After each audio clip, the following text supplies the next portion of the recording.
That was Sarah Manetta, ending this edition of the programme. I'm Pascal Harter. The producer was Polly Hope.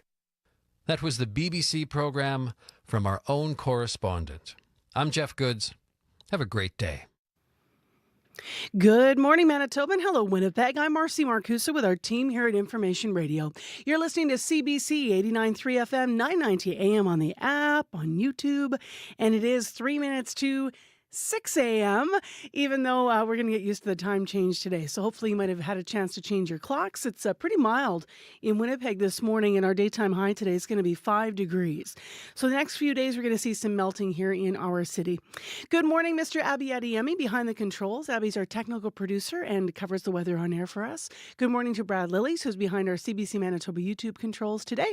Good morning to Corey Funk, who directs the show and will be on air with us covering the commute. And Heather Wells is here also. She's here with our news headlines to start your Monday. Hi there. Good morning. Well, the Muslim holy month of Ramadan has just begun, and yesterday, several dozen Winnipeggers took their children to St. Vital Park to fly kites in solidarity with families in Gaza. 65-year-old Bassama Hosema grew up in a refugee camp in Gaza. He says making kites was one of the few pastimes available to kids, and he says Ramadan, being a time of faith, is so important this year because Gazans haven't lost faith. The conflict will one day be over. So we'll hear more about that. And we'll also hear about girls hockey as Hockey Fest returned to Winnipeg over the weekend. Girls of all ages hitting the ice with some of their hockey heroes. I'll be back with more Manitoba news at 6:30. All right. Thank you, Heather. You're welcome. Well, the Oscars were last night. There were some surprises, including Lily Gladstone not taking home an Oscar. We'll get some analysis in case you missed the show. And then also, I don't know if you're like me, but if you missed some of the movies, then it kind of is also a reminder of, maybe I should watch that. So stay tuned. Also, in the first hour, we're going to talk about a national school food program. The NDP is calling on the federal government to announce that in this April's budget to help families struggling with grocery costs. So we're going to hear more from a top researcher on the subject. And this, of course, in the backdrop of the fact that in January, we heard more about how the provincial NDP government is going forward to try to get more meals to kids in schools. So stay tuned. We'll talk about the federal possibility of a federal program. And then later in the show, we are going to be discussing video games. What do video games like Call of Duty and Disney's the show Mandalorian have in common? Well, they use special tech that has a tie to Manitoba. We'll tell you all about it. On Cue with Tom Power. And in so many futures, our enemies prevail. Dune 2 is one of the biggest movies in the world right now, and it was directed by the Canadian filmmaker Denis Villeneuve. Denis will be here to talk about the challenges of shooting in the intense heat of the desert and why the film has more to do with Quebec politics than you might think. That's coming up on Cue, followed by Commotion with Elamine Abdelmahmoud on CBC Radio 1, the CBC Listen app, and everywhere you get your podcasts. This is World Report. Good morning. I'm Marcia Young. The NDP and Green parties are calling on the federal government to reopen a multi-billion-dollar settlement agreement with Indian day school survivors. It follows a report by CBC News that showed some survivors are finding the compensation process too complicated. As Olivia Stefanovich reports, the situation for one MP is personal. My mom was a day school student, and she suffered a lot of traumatic experiences. Lori Idlout says her mom, Carmen, struggled with her compensation application and died before receiving anything. Now Idlout, the NDP MP for Nunavut, says her family is still trying to access the money promised to day school survivors by the federal government. It's an arduous process. Idlout says Ottawa should review the settlement agreement and allow survivors to resubmit their claims. The demand comes after CBC News reported many survivors experience difficulties, and one has asked the Supreme Court of Canada to intervene. Survivors shouldn't have to go back to the courts. Jonathan Pedno is the deputy leader of the Green Party. He says the government should stop the legal battle and reopen the compensation process. I think that the first priority certainly is to ensure that claimants have more time and have more support. More than 30,000 day school survivors are still waiting for their claims to be approved. The government says it's working to ensure the applications move forward in an efficient and timely manner. But as for the 150,000 claims already paid out, there's no plan to launch a review. Olivia Stefanovic, CBC News, Ottawa. Canadian officials are meeting with other international leaders today in Jamaica. They are trying to find solutions to the escalating violence in Haiti. Gangs are battling police and the military for control of the country. Thousands of Canadians are trapped and have no idea when they will be able to leave. Quabino Aduro has the story. Richard Phillips is a Canadian in Haiti. He's an eyewitness to the chaos. I'm talking hundreds of rounds going off in short periods of time. Phillips, who's training local farmers, has been in Haiti for 2 weeks. Now he has no idea how he's going to leave. We're now getting an email a day, and it basically says, stay in a safe place, be aware of your surroundings, no unnecessary travel. As of Sunday, Global Affairs Canada says nearly 3,000 Canadians are registered in Haiti. The government says it is not planning evacuation flights. University of Virginia politics professor Robert Fattin suggests it may be too late. It's an area that has become increasingly dominated by gang violence. So the difficulty is to get to the airport and to manage to be able to evacuate them. Even if they could get to the airport, it's shut down. So is the port and other key infrastructure. Armed gangs have taken control of large parts of Haiti's capital, destroying police stations, freeing prisoners from jails. The country's Prime Minister, Ariel Henry, is in exile, threatened with death if he returns. Fattin says Canada's meeting with other regional partners today in Jamaica is an important one. The negotiated solution needs to materialize as soon as possible. Otherwise, it's difficult to think of more stability given the power of the gang. Phillips worries about what comes next. For now, his only hope is to get out when and if commercial flights resume. Quabino Aduro, CBC News, Montreal. An aid ship carrying 200 tons of food destined for Gaza is stuck in Cyprus this morning. There are reports the vessel is experiencing technical difficulties, and for security reasons, officials are not giving more details about when it could set sail. The Open Arms is part of an international effort to get more food into Gaza. The UN says a quarter of the population there is on the brink of famine. The U.S. House of Representatives will vote this week on TikTok. A committee last week unanimously approved a proposed bill that would ban the app. That would happen if its Chinese parent company refuses to sell. It all centers around security concerns about the way the app uses and stores data. The CBC's Richard Madden joins me now from Washington. And Richard, what are we expecting this week as the House gets ready to vote on this bill? Yeah, we're expecting some drama because few issues unite a divided Congress more than taking on big tech. Last week, lawmakers on the House Energy Committee voted unanimously to ban the wildly popular social media app TikTok from being downloaded on app stores in the U.S. unless it divests itself from its parent company, China-based ByteDance, within 6 months. Now, for years, U.S. intelligence agencies have warned the Chinese government could access TikTok user data for nefarious purposes, identifying targets and creating mass disinformation campaigns to disrupt elections and sow chaos. Now, TikTok denies it and has urged its 170 million American users with a link to call their members of Congress to complain. Offices were reportedly bombarded with a wave of calls, including Texas Congressman Dan Crenshaw, who supports the ban. You have to put in your zip code so that TikTok can tell you which representative you should call. Imagine when China wants to use it more nefariously. Imagine when they want to truly engage in psychological warfare against the American people. Now, a bill is expected later this week in the House, and it would then go to the Senate, where its fate is unclear. How is this issue playing out on the campaign trail? Right, well, President Joe Biden, who is on TikTok, now says he supports it, but former President Donald Trump, who pushed for the ban as president, is now opposed, saying it would only give other sites like Facebook more power. And we've since learned Trump's former top aide, Kellyanne Conway, was hired by a group supporting TikTok and is lobbying members of Congress to change their mind, saying a ban is draconian and ill-advised. Thank you, Richard. Thank you. The CBC's Richard Madden in Washington. One of the largest homeless shelters in New Brunswick is operating differently. The goal is to change the way the shelter is used and to put more emphasis on finding permanent housing. As Alexander Silberman reports, a new approach is showing signs of success.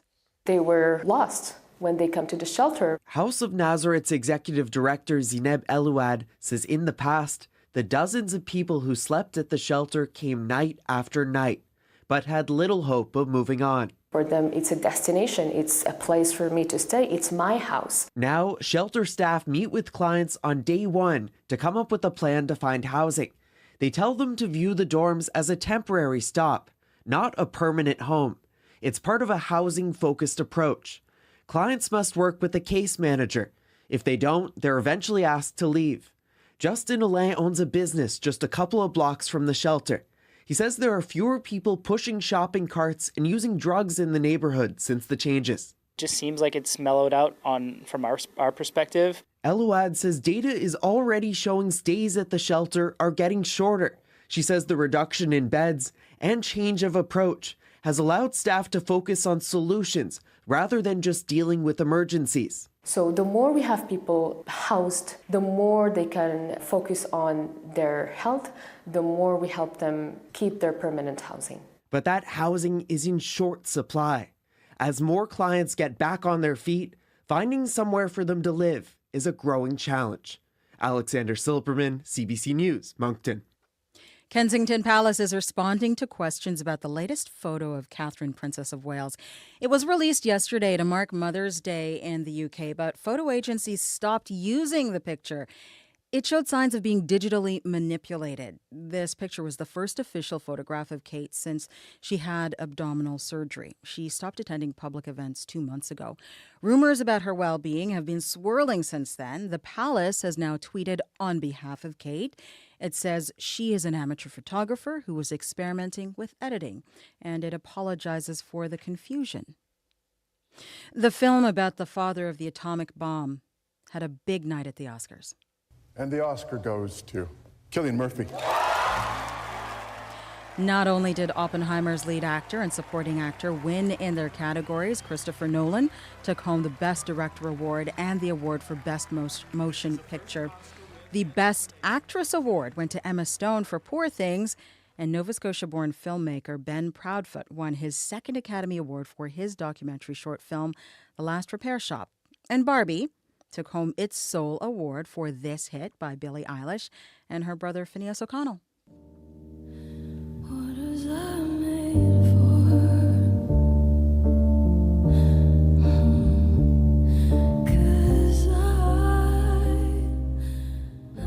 The siblings also made history as the youngest and second youngest to ever win a second Oscar.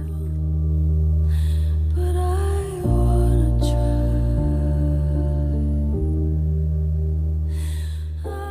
That is World Report. I'm Marcia Young.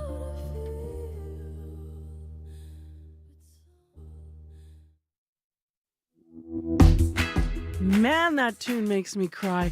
Good morning, everyone. I'm Marcy Marcusa. Thanks for joining us here on Information Radio. This is CBC 89.3 FM, 990 AM, or on the app. It's 6:10. Your clocks might still say a different time this morning, but it is already 6:10 a.m. Thanks for joining us.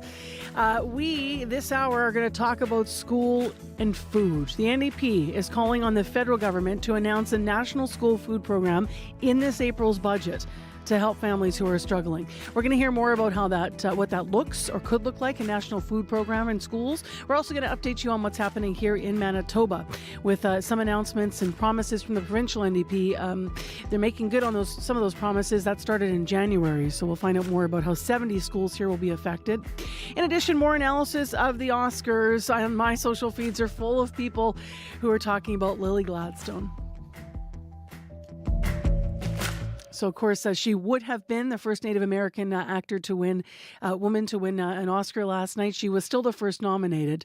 And so we're going to hear more about that and also whether or not there were any other surprises, because that was seen as one of the moments that people couldn't predict. So let's get into first news headlines here with Heather Wells. Good morning, Heather. Good morning. Well, affordable housing in Winnipeg is hard to come by, and 2 recent fires have made the problem even worse. An apartment complex on Toronto was destroyed last week, and a neighboring building was also impacted by fire, leaving about 54 people homeless. Last month, another large large building on Furby was damaged by fire, and we're going to hear from one man who lived in that building and had to move out of the neighborhood to find a place he could afford.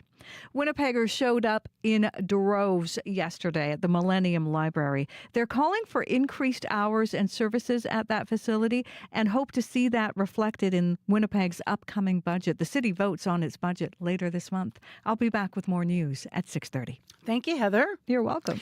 Well, before we turn to weather and traffic, I want to mention my Facebook post this morning, and some of you already are up and engaging.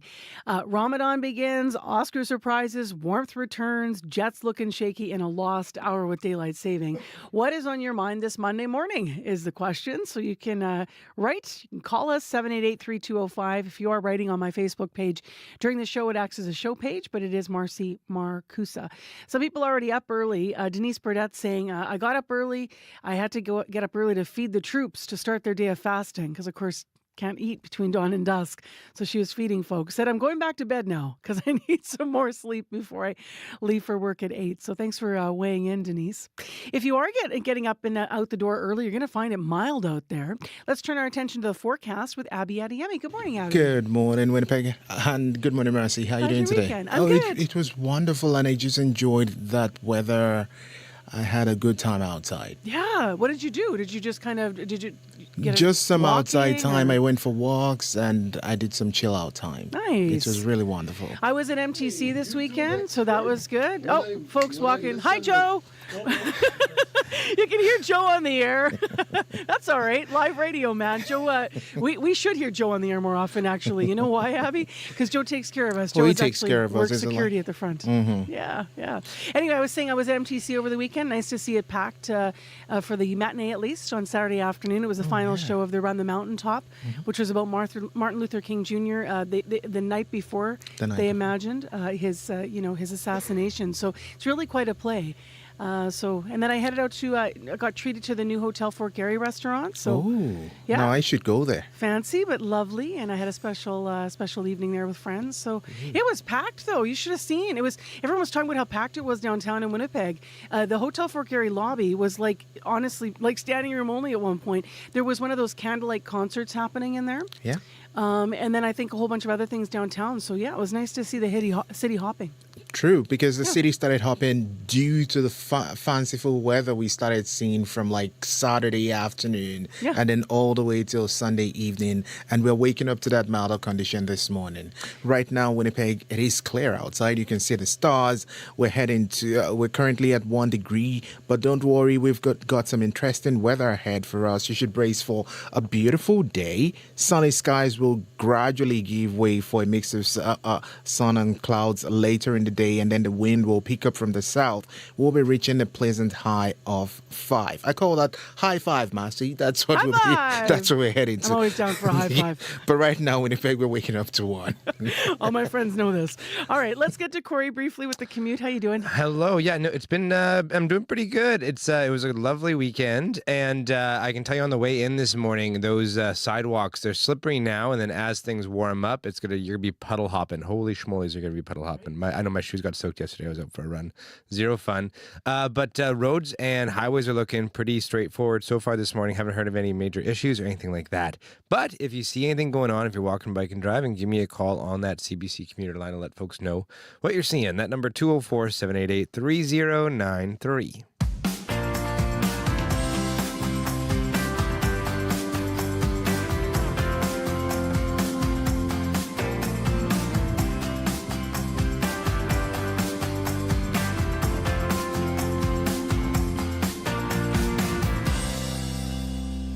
Well, up first, as you heard in the news, girls from all across the province had a chance to hone their hockey skills yesterday in Winnipeg at the Hockey for All Centre.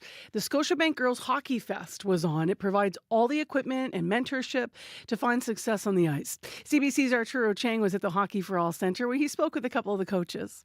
Yeah, my name is Stephanie Jacob. I play for the Winnipeg Ice AAA U18, and we're here today at the Scotiabank Female Hockey Day. And it's just great to see some of the younger players or the people who are trying hockey out for the first time. And it's just really good to see a lot of the girls getting into hockey. What sort of skills are you teaching these girls today?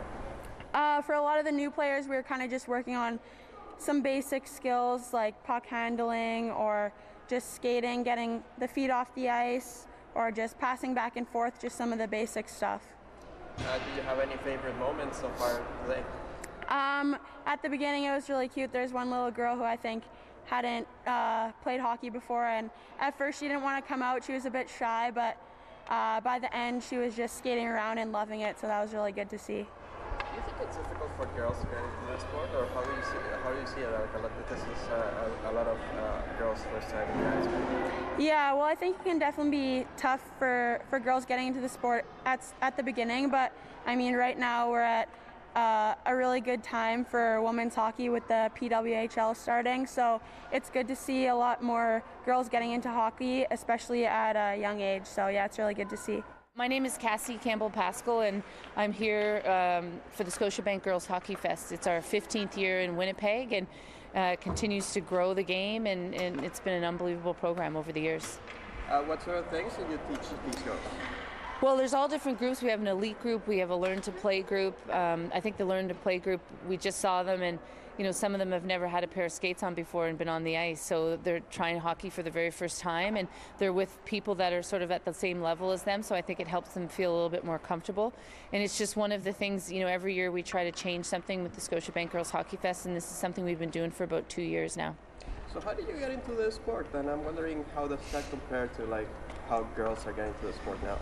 Yeah, well, when I played, you had to play with your brother, right? I mean, there were the boys' teams, and there weren't a lot of girls' hockey teams around. And I think over my career, it just continued to grow and grow. And, when I retired, you're just starting to see it grow and grow. And, especially when you come back to centers like Winnipeg and, from 15 years ago to what we're seeing today, our first group was the youngest, and there's a lot of talent here in Manitoba, so it's just fun to watch the game get better and better. It's fun to see more opportunities for young girls to play, and it's fun now that they get to watch their heroes with the Professional Women's Hockey League on a regular basis too.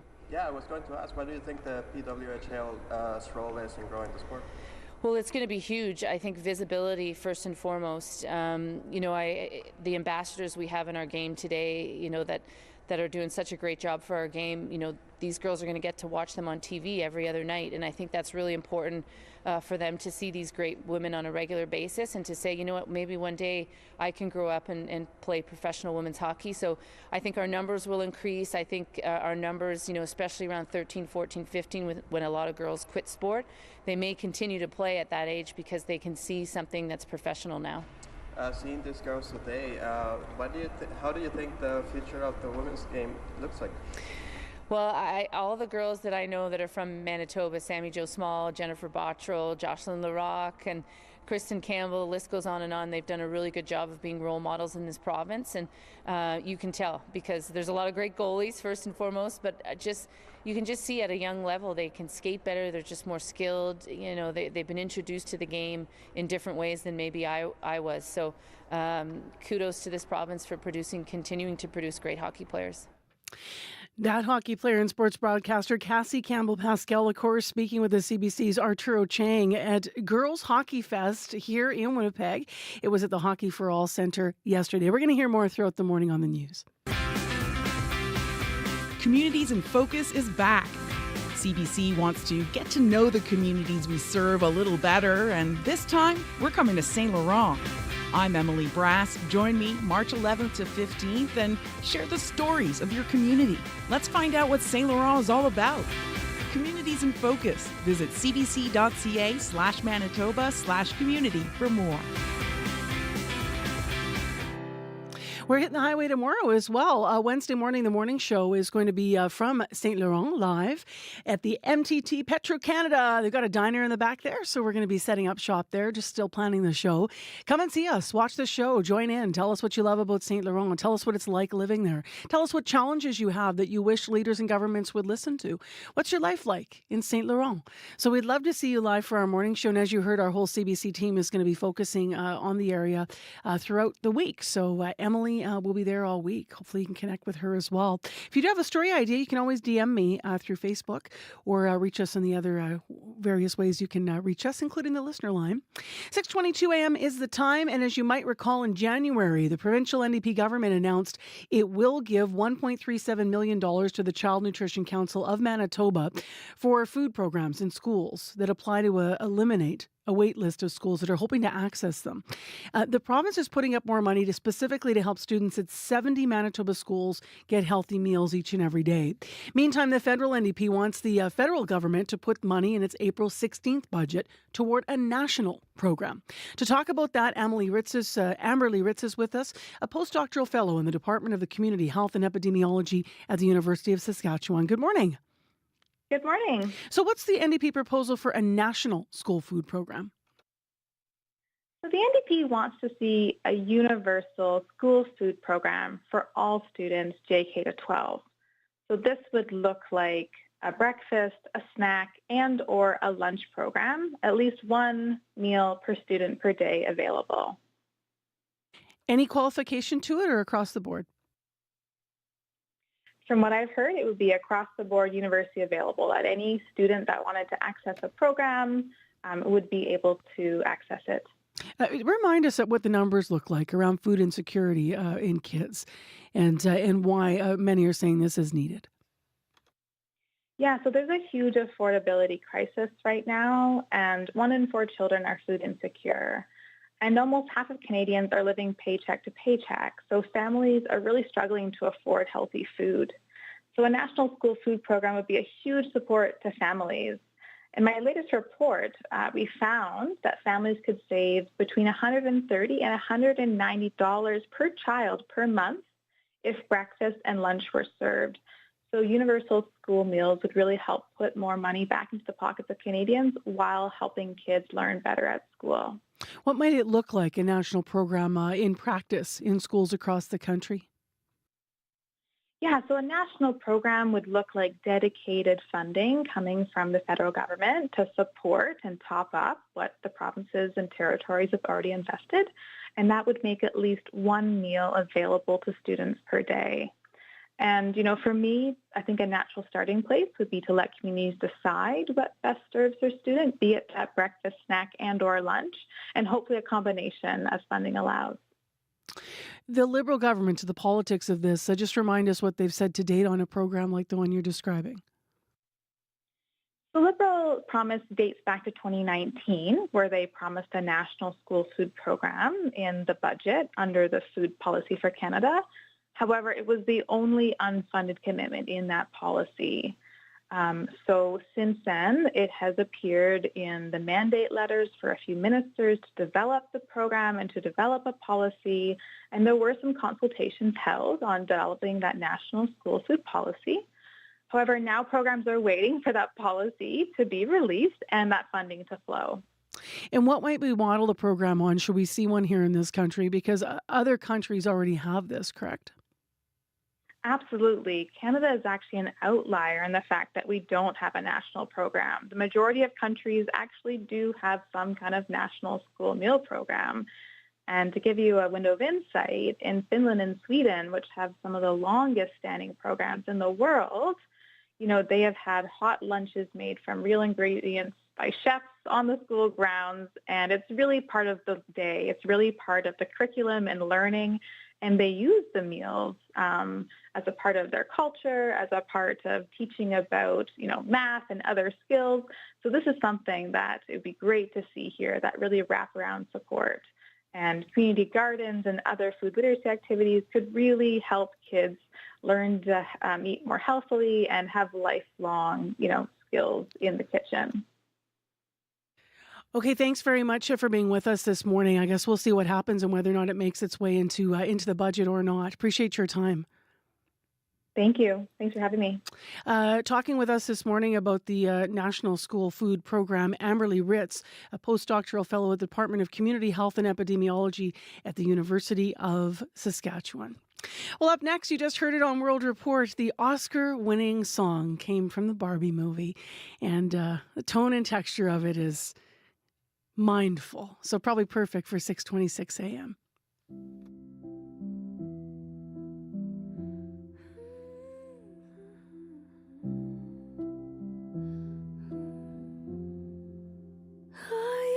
used to float, now I just fall down.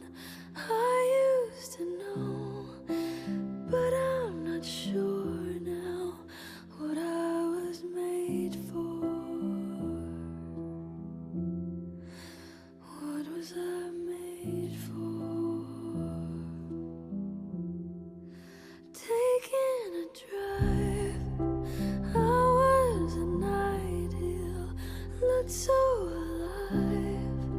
Turns out I'm not real, just something you paid for. What was I made for? 'Cause I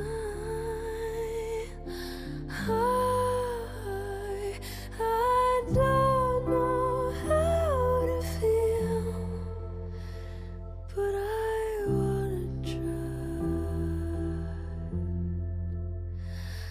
I don't know how to feel, but someday I might. Someday I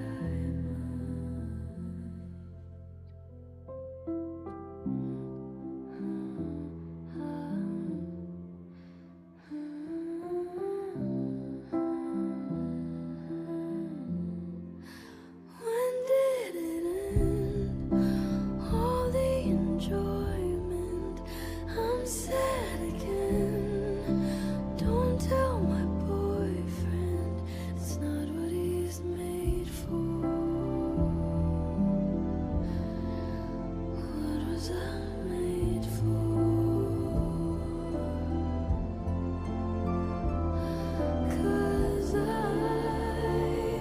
'Cause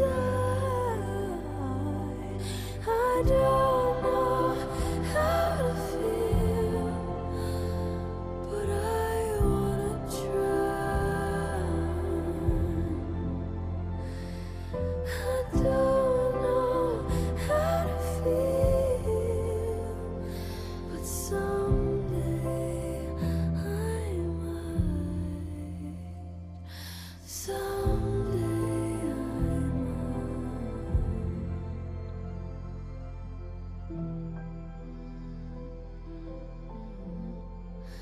think I forgot how to be happy. Something I'm not, but something I can be. Something I wait for. Something I'm made for.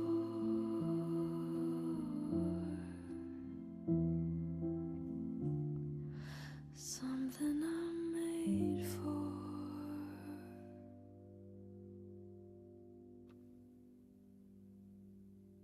Man, that song, right? Whew, every single time I hear it, I have to have some tissues at hand. Billie Eilish and her brother Phineas O'Connell winning for Best Song at the Oscars last night. That's from the Barbie movie.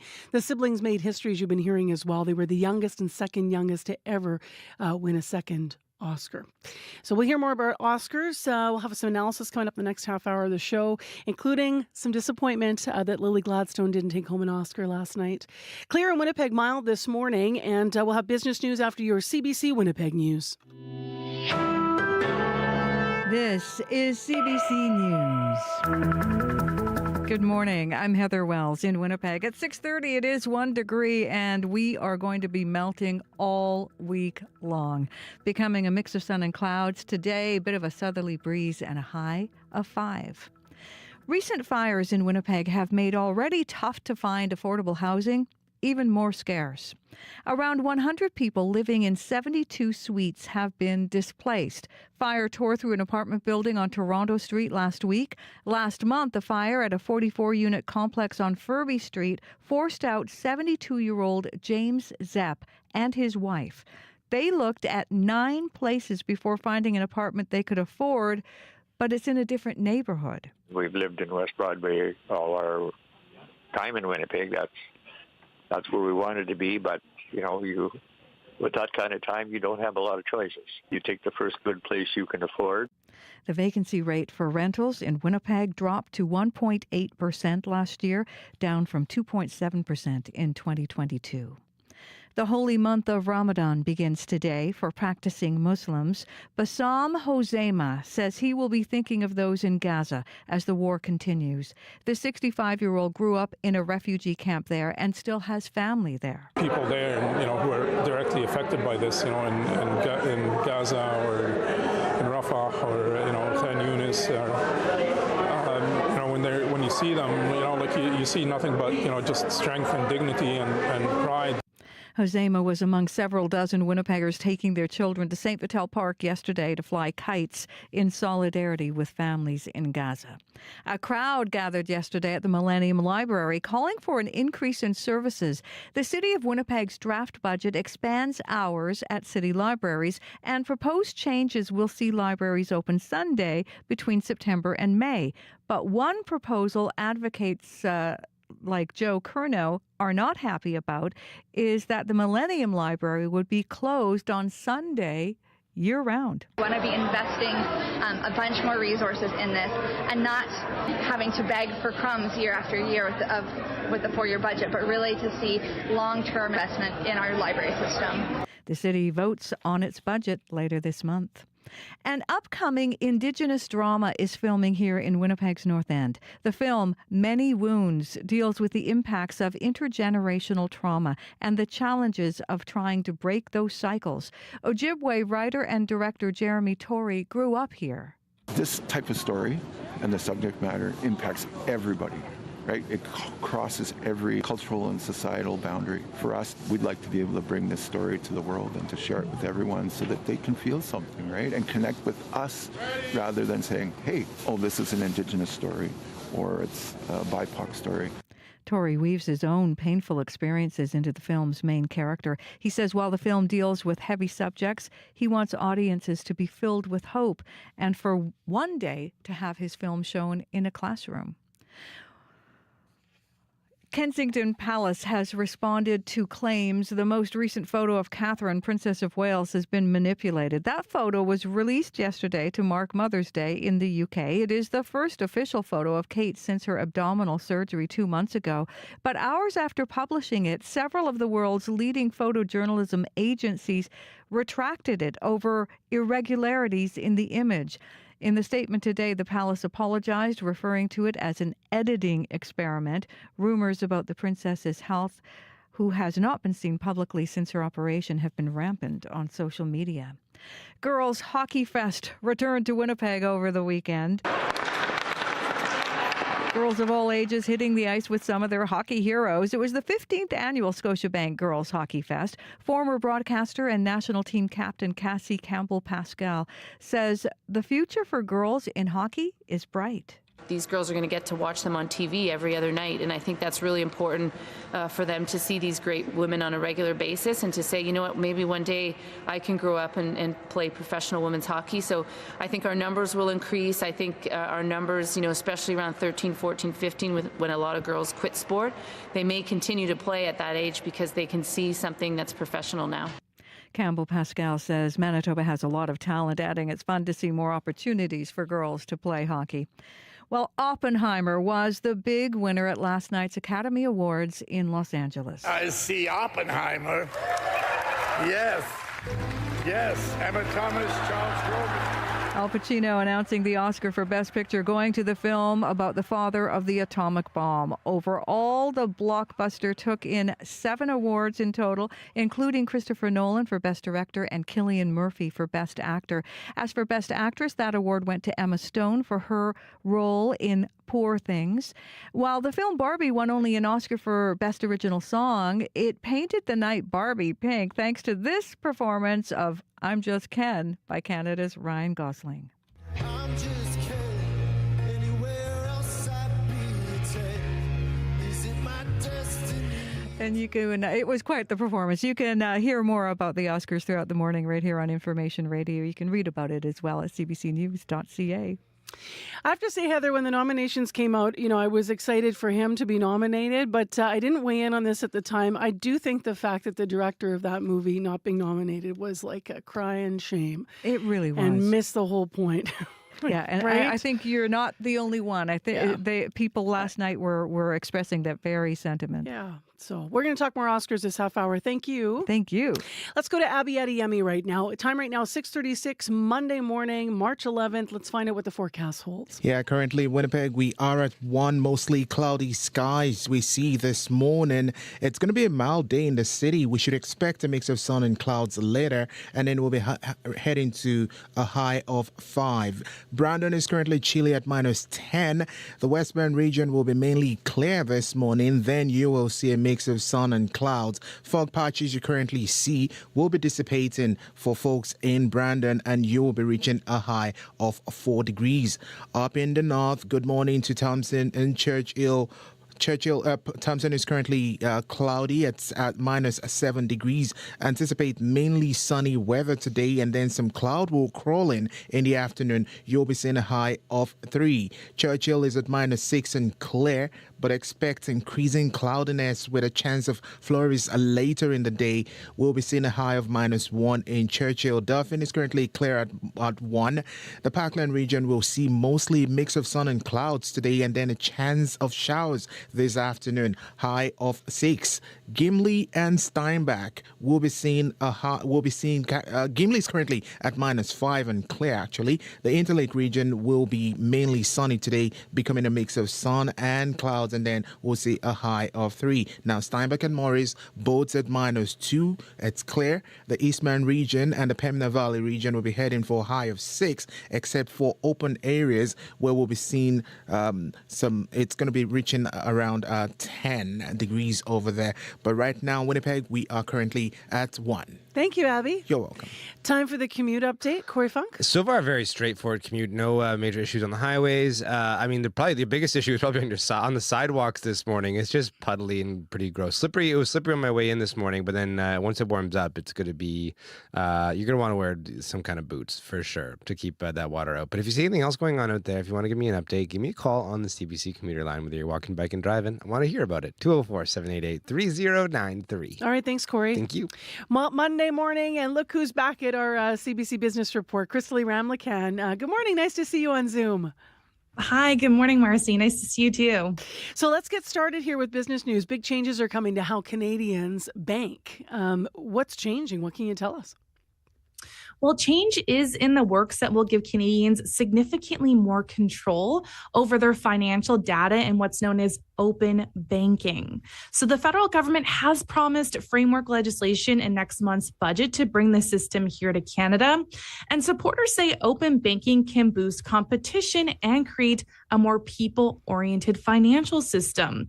So open banking allows consumers to share their banking data with other firms. So the most common use is granting access to budgeting or money management services so people can pool all their different bank accounts and credit cards all in one place.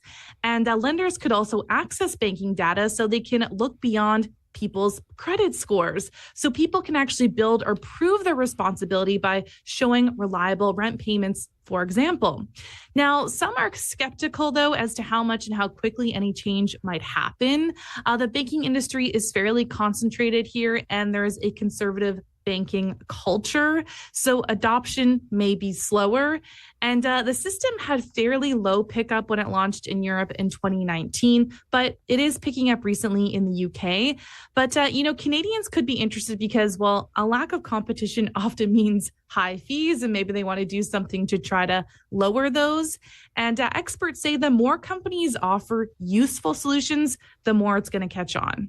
To another story this morning that's going to have high interest in Manitoba, because we have a lot of experience with flooding, and then that means a lot of experience with insurance after the fact. But I understand in the bigger picture, it's getting harder now, Crystalie, for someone who lives in a flood zone to get a new mortgage.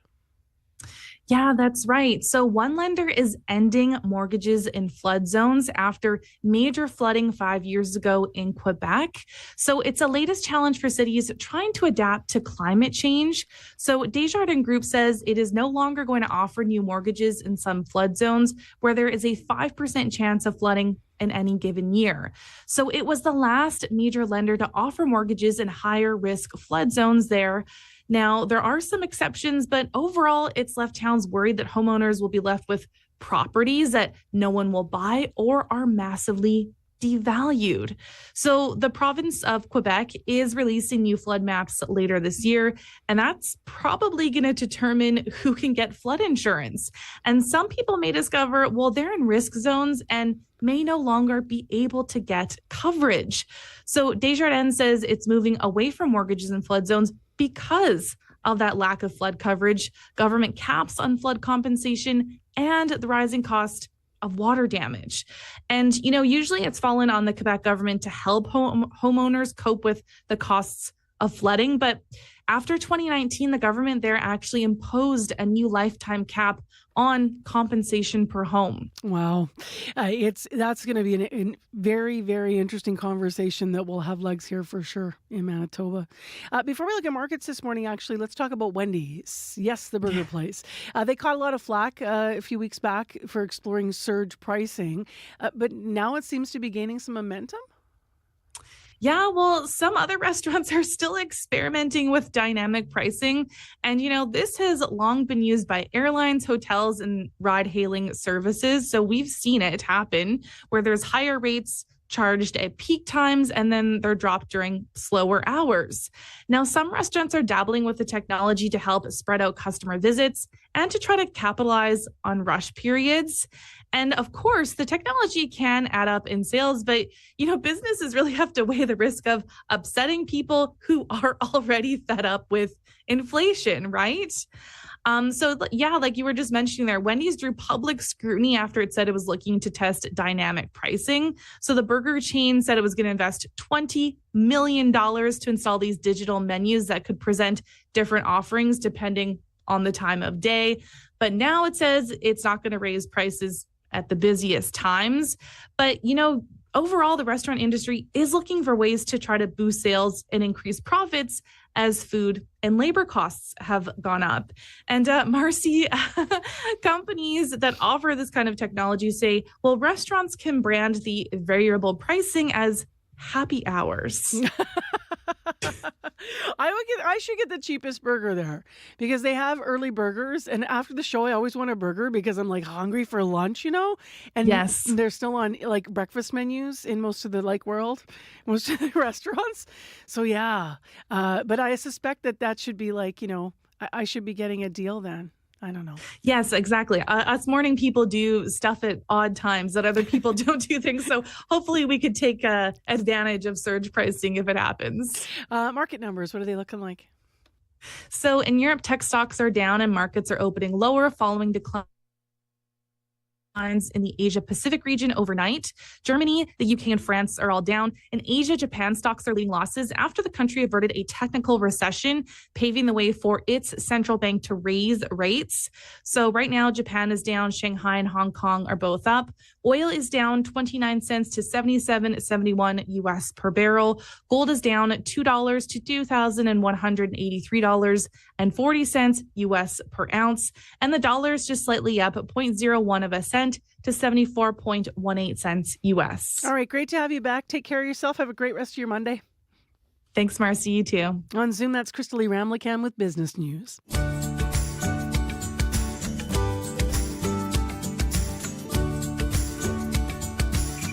6:45 a.m. on 89.3 FM, 990 a.m. or on the app. How's your Monday going, everyone? It's a lot milder than it has been. We're going to have some melting out there today for sure. It's already 1 degree. It's clear. And a high today of 5 degrees. And if you roll over and you're looking at your clock and it says 5:45, don't be fooled. It is, in fact, 6:45 a.m. after daylight saving. A bit of music next to get you into the start of the week here. From local artist and activist Sam Bardman. Now, his 2023 album, Athabasca, is a collection of eco songs and science art that was made in collaboration with Global Water Futures. That's a program that supports scientists who are studying the effects of climate change on water systems. And from that album, here's Riverborn.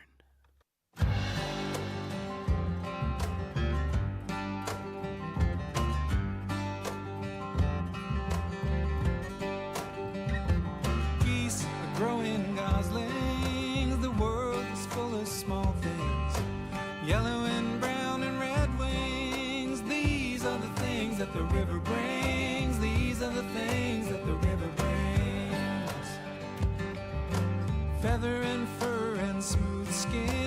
spiny and short and flat-finned.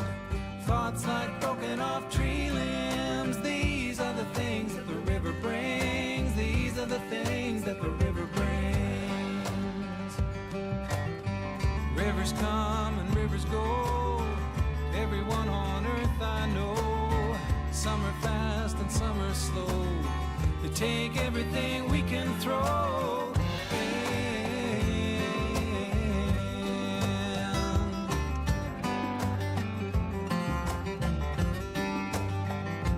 Carving a hole in a haven for otter and beaver and raven. Beautiful as creation. These are the things that the river brings. These are the things that the river brings. Guiding the great migration, station to watery station. Courage, love, and patience. These are the things that the river brings. These are the things that the river brings. Rivers come and rivers go. Everyone on earth I know. Some are fast and some are slow. They take everything we can throw.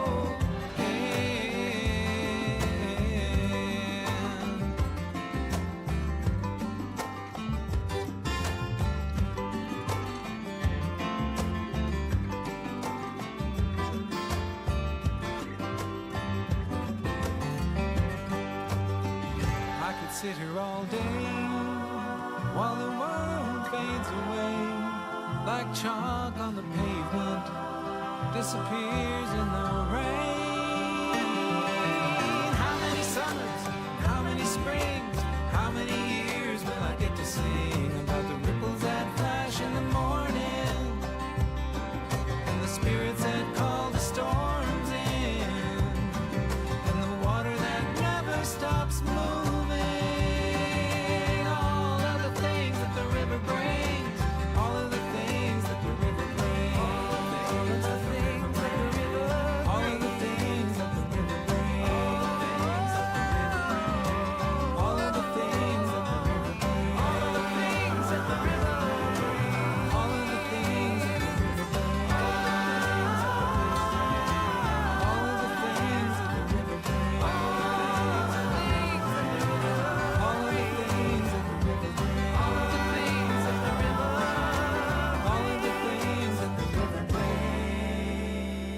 Sam Bardman and Riverborn on CBC. Ashern, Ericsdale, we want to get to know you a little better. CBC's Communities in Focus is coming to your communities March 18th to 22nd. Come and share the stories of your home with me. I'm Bryce Hoy. Let's get to know each other. Communities in Focus. Visit cbc.ca/Manitoba/community for more.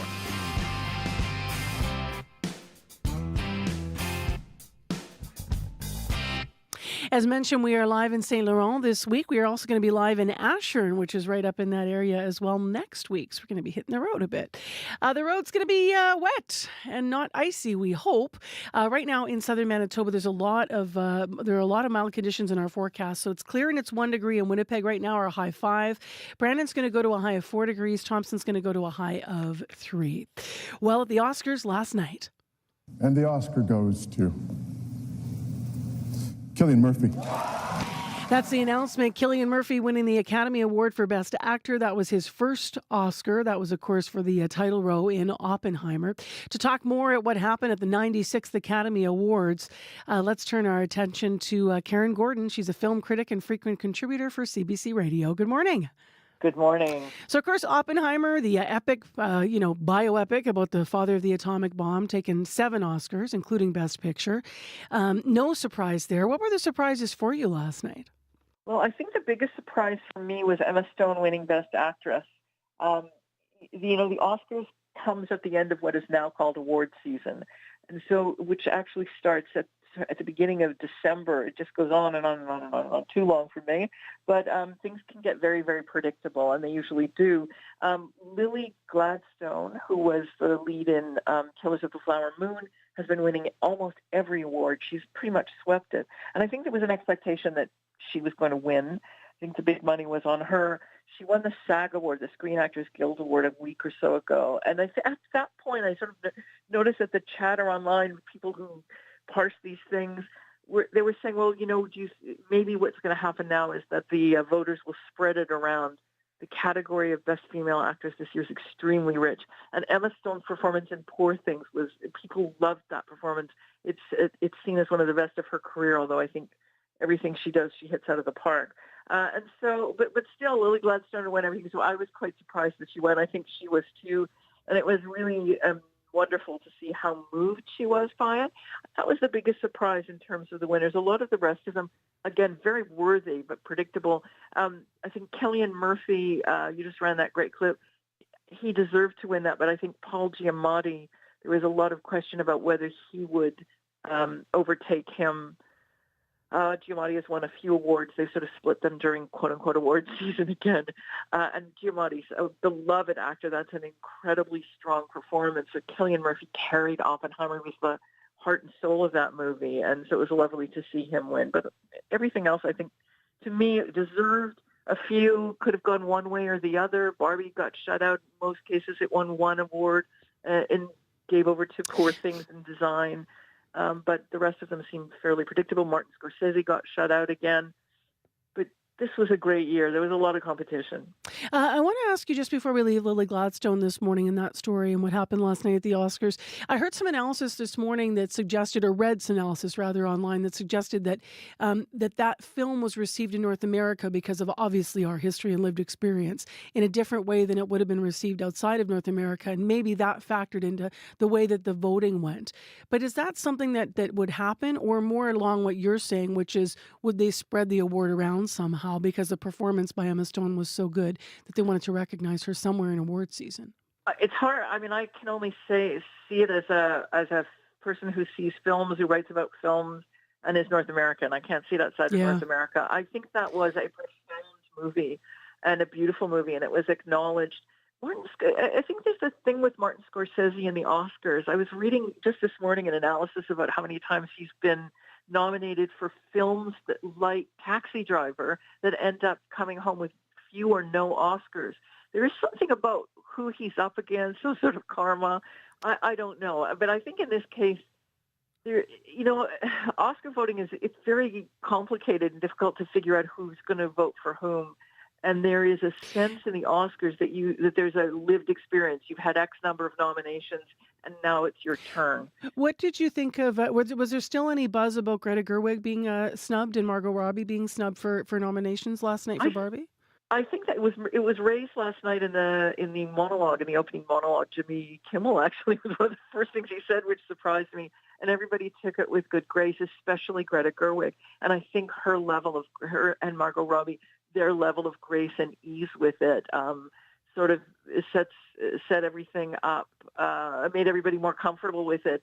It's a shame, but when you take a look at that list of 10 and imagine trying to pick who you'd vote for, it becomes a little bit more complicated. I loved Barbie. It's one of my favorite movies. I think it's much deeper than a lot of people think it is, but people in the Oscars tend to go for gravitas over comedy. Yeah, they do. And I think that even though Barbie, you could say, is more of a dramedy than a comedy, that goes deeper, you take a look at what it's up against. And I think that makes a little bit of a difference. People always want to suggest that there are ulterior motives, but I think it just comes down to when you have to fill that ballot out and you've been watching those performances and trying to figure it out.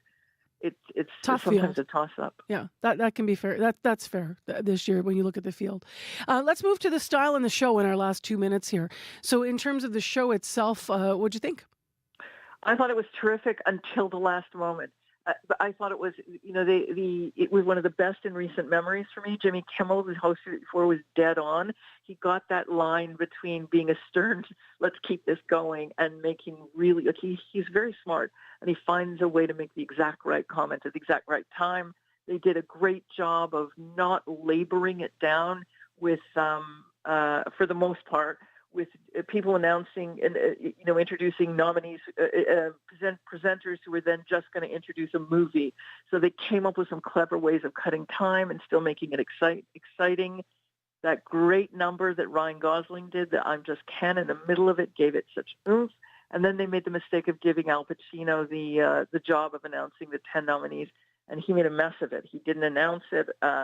He came on, mumbled something, seemed distracted, opened the envelope. He said, "Oh, I see Oppenheimer," and you could see the audience didn't know if he was about to list that 10, make that great dramatic list of 10, or if he was actually announcing the winner. And it just took all of the air out of the system, all of the excitement drained out of the awards. It was unfair to the Oppenheimer people. So it was not a very good end to what was a really terrifically done Oscars.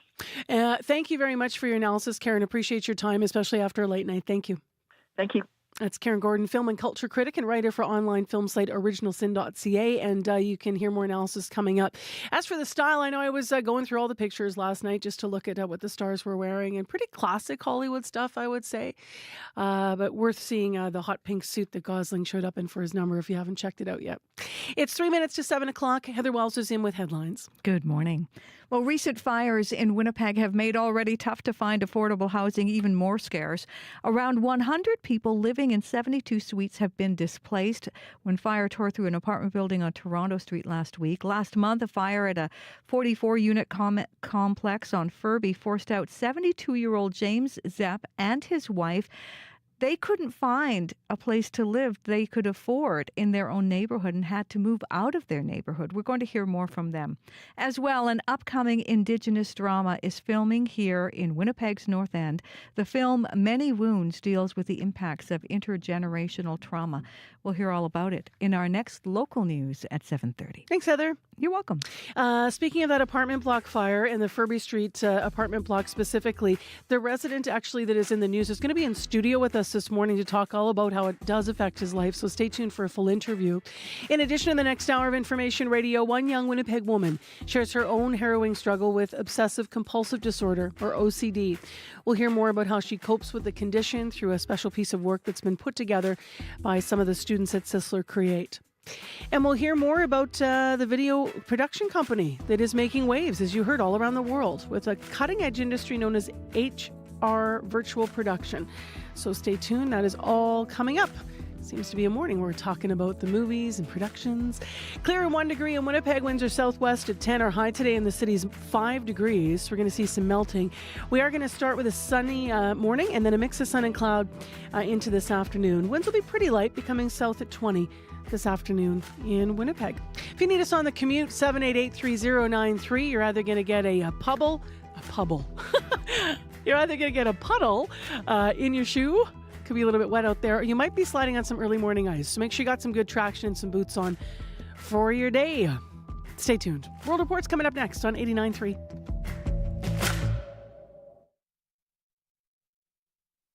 Today on The Current.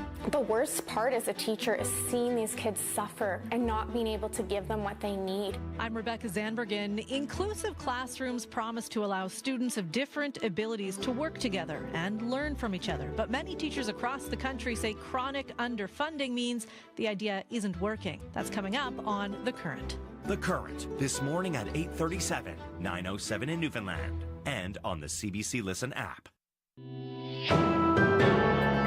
This is World Report. Good morning. I'm Marcia Young. Canadian officials are meeting with other international leaders today in Jamaica. They are trying to find solutions to the escalating violence in Haiti. Gangs are battling police and the military for control of the country.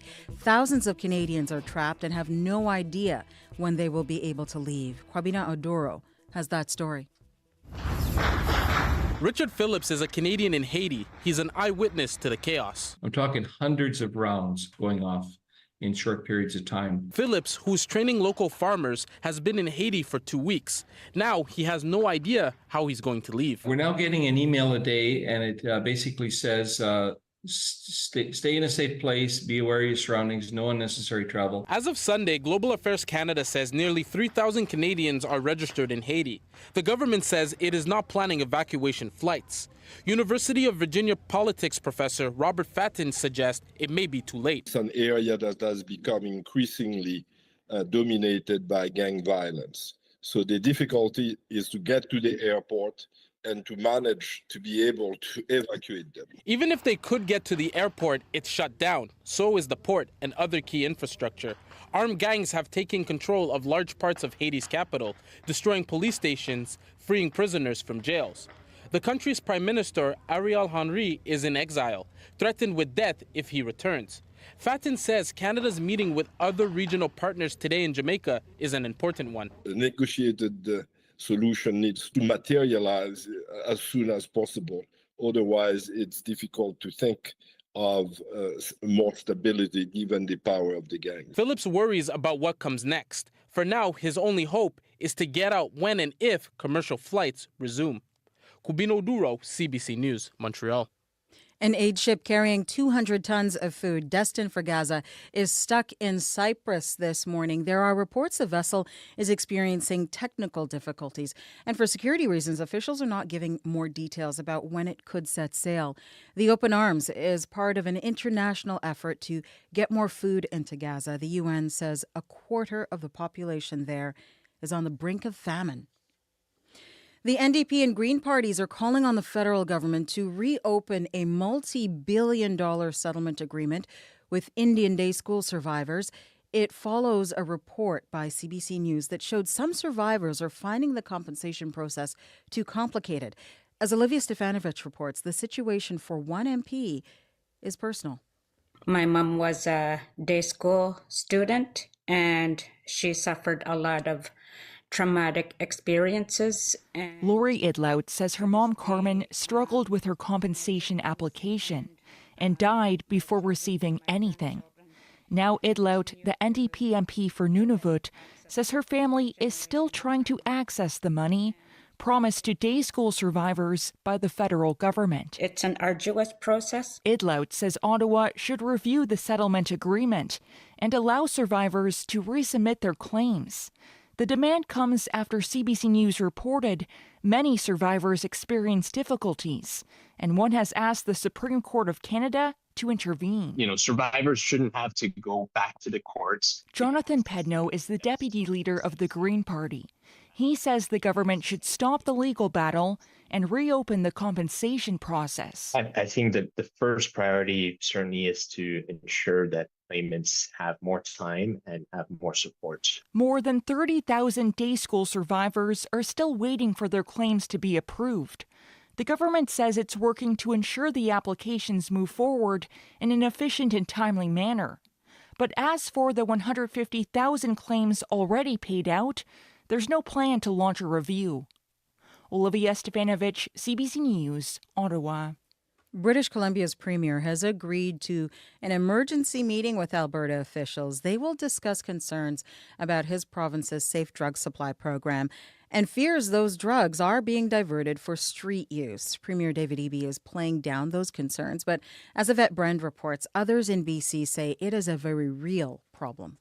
Greg Sword sounded an alarm about safer supply 2 years ago when his teen overdosed. Toxicology tests revealed cocaine, MDMA, and hydromorphone in Camilla Sword's bloodstream. But we don't want to say a safe supply. We just want to brush it under the carpet and pretend it's just street drugs that all these kids are getting their hands on. Last week, RCMP seized more than 10,000 prescription pills in a bust. These included morphine and hydromorphone, drugs distributed in BC's Safer Supply program. That sparked an outcry from Alberta Premier Danielle Smith, saying her province warned this would happen. BC Premier David Eby says safe supply saves lives, but diversion is not okay. It's an essential part of our response to try to keep people alive, but we will not accept any issue of diversion. Harm reduction advocates like Guy Felicella say diversion happens, but not often, and it's not what's killing tens of thousands of people. Prescribed safer supply is not killing people. She was curled up in a fetal position. But this Port Coquitlam father, I don't want anyone to go through this, wants health officials to take action to prevent tragedies like his daughter's. Heartbreaking. Yvette Brand, CBC News, Vancouver. At least 50 people have been injured in what officials describe as a strong movement on a Chilean plane. It was traveling from Sydney, Australia to Auckland, New Zealand. It was to continue to Santiago.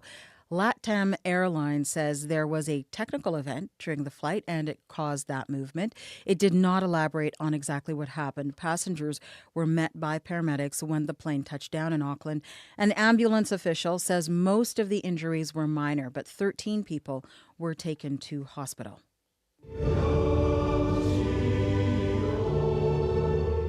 Japan is marking 13 years since an earthquake and tsunami destroyed parts of the country. The disaster left more than 20,000 people dead or missing. It also triggered the Fukushima nuclear disaster.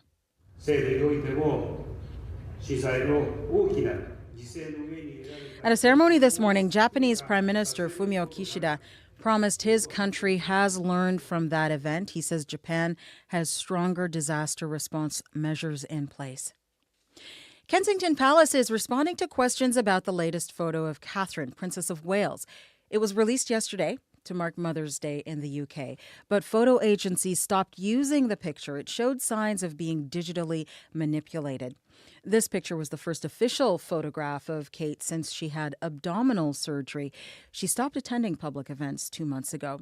So rumors about her well-being have been swirling since then. The palace has now tweeted on behalf of Kate. It says she is an amateur photographer who was experimenting with editing, and it apologizes for the confusion.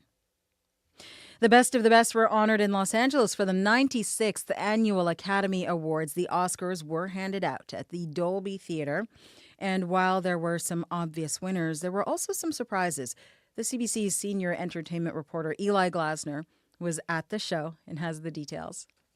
And my eyes see Oppenheimer. If the Oscars was a movie, you might fault it for predictability. Last night, Oppenheimer, the film that went into the show with 13 nominations, left with 7 wins, including Robert Downey Jr. for Best Supporting Actor. I'd like to thank my terrible childhood and the Academy, in that order. Director Christopher Nolan's film about the father of the atomic bomb took home some of the biggest prizes, such as Best Picture and Director. But it was the weird and wonderful film Poor Things that delivered one of the evening's few surprises. Killers of the Flower Moon's Lily Gladstone was widely expected to win Best Actress. Instead, it was a shaken Emma Stone who accepted the award. Oh boy, this is really overwhelming. While Barbie only won the Oscar for Best Song, it was responsible for one of the most energetic, well, you might say Kenergetic moments of the night.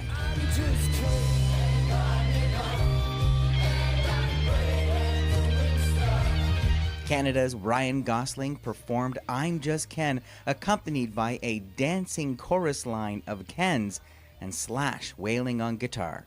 While many of this year's Canadian nominees fell short, Halifax filmmaker Ben Proudfoot picked up his second Oscar for the short documentary feature The Last Repair Shop. Eli Glasner, CBC News, Los Angeles.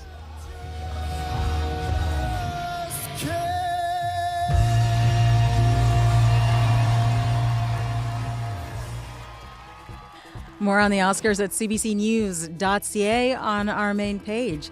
And that is the latest national and international news from World Report. I'm Marcia Young.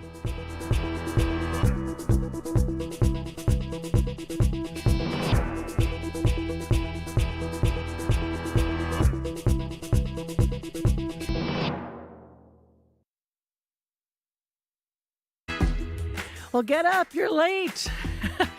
Your clock is wrong. It's 7:10 a.m., a day after daylight saving. I'm Marcy Marcusa. We're live downtown in Winnipeg on CBC.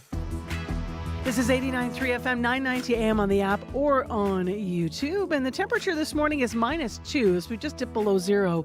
But we're going to be above zero by the end of the day with some melting happening in the community. This hour on Information Radio, we're going to hear from one of the residents who was displaced by a fire in a Furby Street apartment block last month. He'll share his thoughts about how the fire's aftermath was handled and what he thinks needs to change. So stay tuned. He'll be in studio with us this hour. Also, a young Winnipeg woman shares her struggle with OCD, obsessive compulsive disorder. We'll hear how she copes with living with it. But we begin with a Winnipeg video production company that's making waves around the world with a cutting-edge industry known as HR virtual production. So we'll hear more about their successes. Right now to Heather Wells, who's in with other headlines. Good morning. Good morning.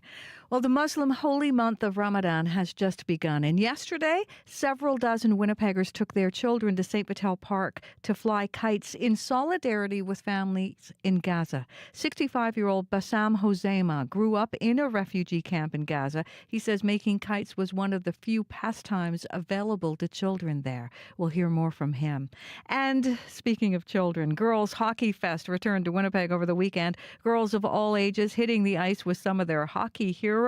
It was the 15th annual Scotiabank Girls Hockey Fest. We're going to hear from former broadcaster and national team captain Cassie Campbell-Pascal, who was there to guide those girls. Our next local news coming up at 7:30. All right, thanks very much, Heather. You're welcome. Let's get to Abby right now with our forecast. Good morning once again. Right now in Winnipeg, it is -2 degrees under cloudy skies, but don't let the chill get to you. We've got lots of interesting weather in store for today, because it's going to be shaping to be another beautiful mild day in the city. We can expect sunny skies, then gradually becoming a mix of sun and cloud as the day progresses. The wind will be picking up and then becoming south early this afternoon, and our high for the day will reach a pleasant of 5 degrees. Right now, Winnipeg, we're waking up to -2. All right, thanks, Abby. You're welcome.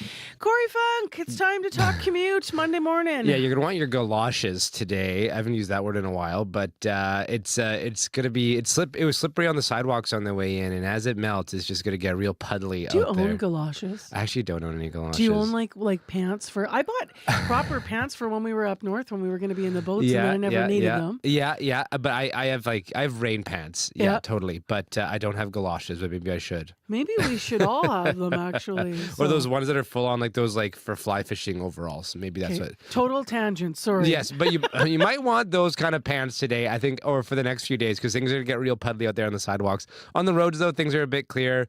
Haven't heard any issues on the highways, on the roads. Curious what folks are seeing on the bike lanes, too. Give me a call if you're out there riding this morning.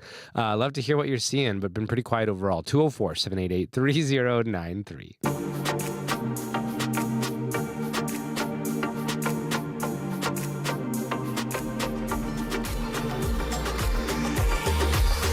Well, as I mentioned, we have an entrepreneurial story to begin with. Winnipeg entrepreneurs Reed Volmstead and Austin Mackay had a dream. They wanted to think big and transform their local video production into a global company, doing what they call big things. I think it's really easy for companies here in Manitoba to put themselves in a box and feel like we can't compete on an international level. And if there's anything to take away from our story, is the exact opposite, where by putting yourself out there and upskilling yourself and taking the responsibility to learn these new technologies yourself and then try to incorporate it into your work, whether it's here locally or internationally.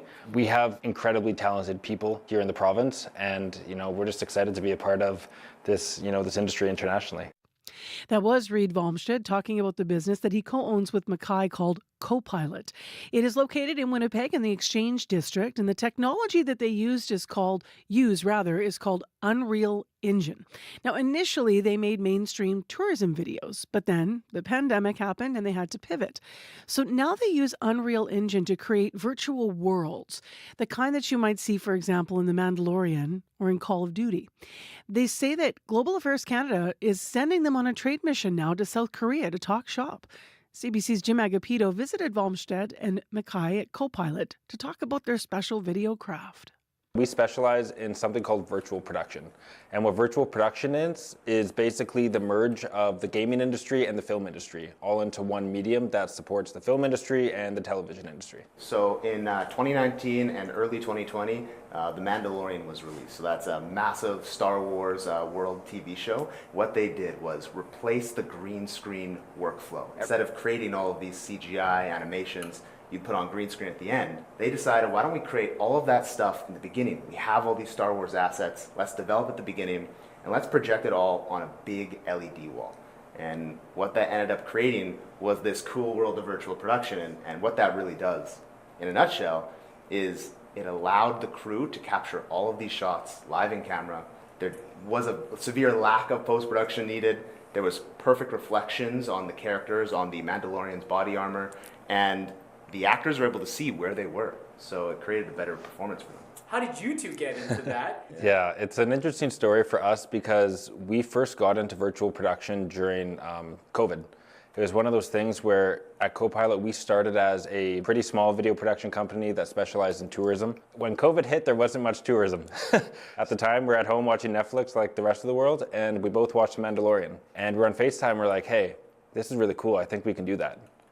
And it was kind of a light bulb moment where we're like, I think we can do that. And that's what started it all. And since then, we've basically dedicated a lot of our resources and time to just growing in that industry. And now it's, we're a global brand that works with, global leaders in virtual production specifically.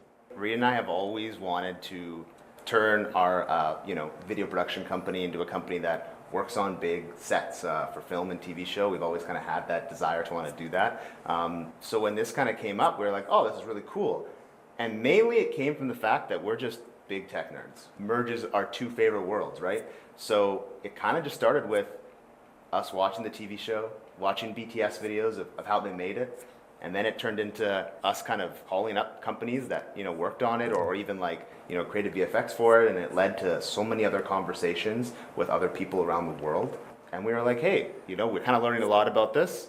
We should make a couple YouTube videos. And from there, we were getting reached out to. People asking us, how do you build a computer that even supports this system? What LED is the best? And we were like, oh, this is interesting. So we just kind of answered them in other videos, and that led to further work and further questions, and it kind of spiraled into something we never really thought that it would. Tell me what's all here. For sure. So this is what's called a virtual production studio. This is basically an at-scale size virtual production studio.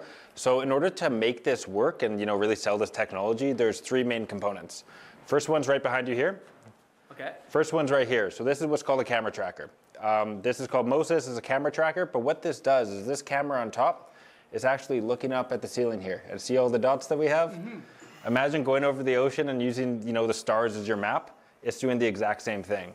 So as you move the camera up and down, it's able to know where it is in X, Y, and Z, which is a video game format. So it puts that directly to the computer, which then puts it onto the LED wall, and as you move the camera, the background changes in real time. So this is a star map. It's a star map. Next up, this Frankenstein-looking computer here is an example of a computer that we built for a client of ours. Here you see that it's running Unreal Engine. So this is a real-time 3D engine that allows you to put virtual environments. You can build your own environment or load in a pre-existing environment. Okay. Put a virtual camera, and then what you're seeing here is a representation of what's on the LED wall behind us. So what's unique about this, because it's a game engine, it's not like you're just putting a video plate and shooting against a video. You can actually change the time of day, you can move where the sun is, you can add a tree, add a mountain, whatever you really want or whatever you want to see in your shot, you can actually add in real time directly to Unreal Engine. How do you figure something out like this? Well, what's funny is that we started this journey 4 years ago, and here we are in 2024, and there still isn't a standardized workflow for this. And it's something where it's changing so fast with the evolution of AI, evolution of all the technology that's used to support this virtual production system, where we kind of just have to constantly have our ear to the ground and finger on the pulse of the industry, because otherwise you get left behind. It's easy to get wrapped up in the tech and lose the benefit of it, where we're always focused on the benefit for filmmakers of all sizes. So we're not trying to support the Disneys predominantly. We're trying to support people who are indie filmmakers or YouTube creators that are looking to take advantage of this technology and bring it into their own workflows. Well, now with virtual production, you throw a new one into the mix. You throw Unreal Engine, and you throw a game engine into it. So now it's like in the pandemic, here we are doing tutorials on how the heck do we start using this extremely daunting software, and sort of our journey is trying to dumb that down and make it easier for more people. So really trying to bring that to the masses. Real-time renderers like Unreal Engine are really the future of storytelling. Traditionally, they are known for creating games. So now you've learned about the motion tracker, Unreal Engine, the LED wall. Next thing up is to shoot a video together. Got a gift for you. Yeehaw! I'm on the prairies. Real prairies. Where's my straw? Looking great. Looking over your field. As we move the camera here, obviously we can see the set that's in front of you, and even on the LED wall, you can see that the rendered square that's behind you is moving. Yeah. However, when you look at the actual output of this shot here, it's moving just like it would in real life. And as you move the camera, all the perspectives are shifting how they should in real life. The whole point of this is, not to fool, obviously, us on set. It's to fool the camera, right? Yeah, I'm totally fooled. Look at that. So they were putting a hat on Jim's head is what I think was going on there, a straw hat. Jim Agapito talking to co-pilot founders Reed Volmestead and Austin Mackay. Now, if you're following us on YouTube, you would have seen some great images of what they're working on. If not, we'll soon have that video of co-pilot demonstrating their full production posted to our CBC Manitoba website as well. By the way, Lynn Skrmita is the CEO and film commissioner of Manitoba Film and Music, and she weighed in on this company saying, quote, "I've been able to spend time in the studio to see co-pilot's cutting-edge work in the world of virtual production. Seeing this type of innovation take place in our province is exciting for the future of our film and television industry. Manitoba needs this kind of creative talent," she went on to say in her statement, "and technical prowess to build and solidify our status as a world-class filming destination. We're lucky to have them here, and I'm really looking forward to see them grow and to strengthen this part of our community." End quote. 22. And not knowing what to do. I had just come out of love and was falling hard for you. Out of town and running out of time. I had my whole life in my head, but I couldn't make up my mind. And if I'd had to be someone, I'd been the one for you. But I couldn't keep chasing my mind. Couldn't keep falling behind. It was happening time and time again. It's true. 22. All the way. On days that did go by, I turned myself away from pain till I couldn't even cry. Through and through, work those fingers blue.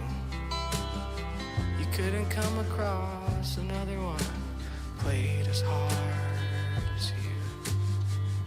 And when it seemed to eat you up that we would never love, it was me who dealt the pain. Now I'm just out here chipping away. I'm trying to train my brain to not do that again. All the way. Winnipeg, what an awful place to be. But I still miss those cold nights down on Osborne Street. It pissed me off when I took my final walk. No more Eric, no more Blue, and no more Curtis Falk. Those folks could sing the night away. You could barely feel your toes and your fingers as they froze. The wind still blowing at your nose. It's what our parents chose. I guess we'll stay another day. Winnipeg. And if I'd had to be someone, I'd been the one for you. But I couldn't keep chasing my mind. Couldn't keep falling behind. It was happening time and time again. It's true. 22.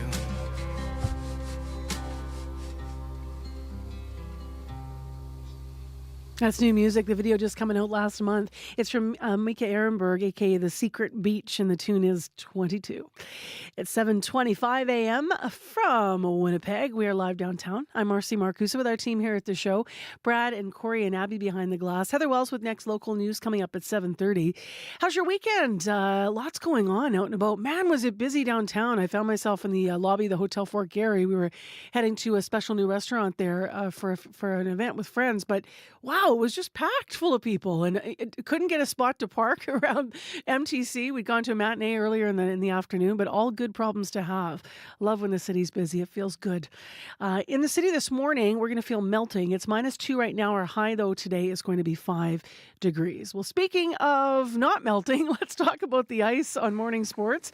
Paul McGowan is with us to start. Good morning. Good morning, Marcy. So we will get to curling in a moment. I'm talking first about hockey. What are you watching for as the Jets take on the Washington Capitals tonight? Well, to see how the team responds after that loss on Saturday to the Canucks, I love a good, when a coach really lays into a team. And Rick Bowness called Saturday the worst game we have played in my 2 years here by far. Shades of that post-game press conference after losing to the Golden Knights in last year's playoffs.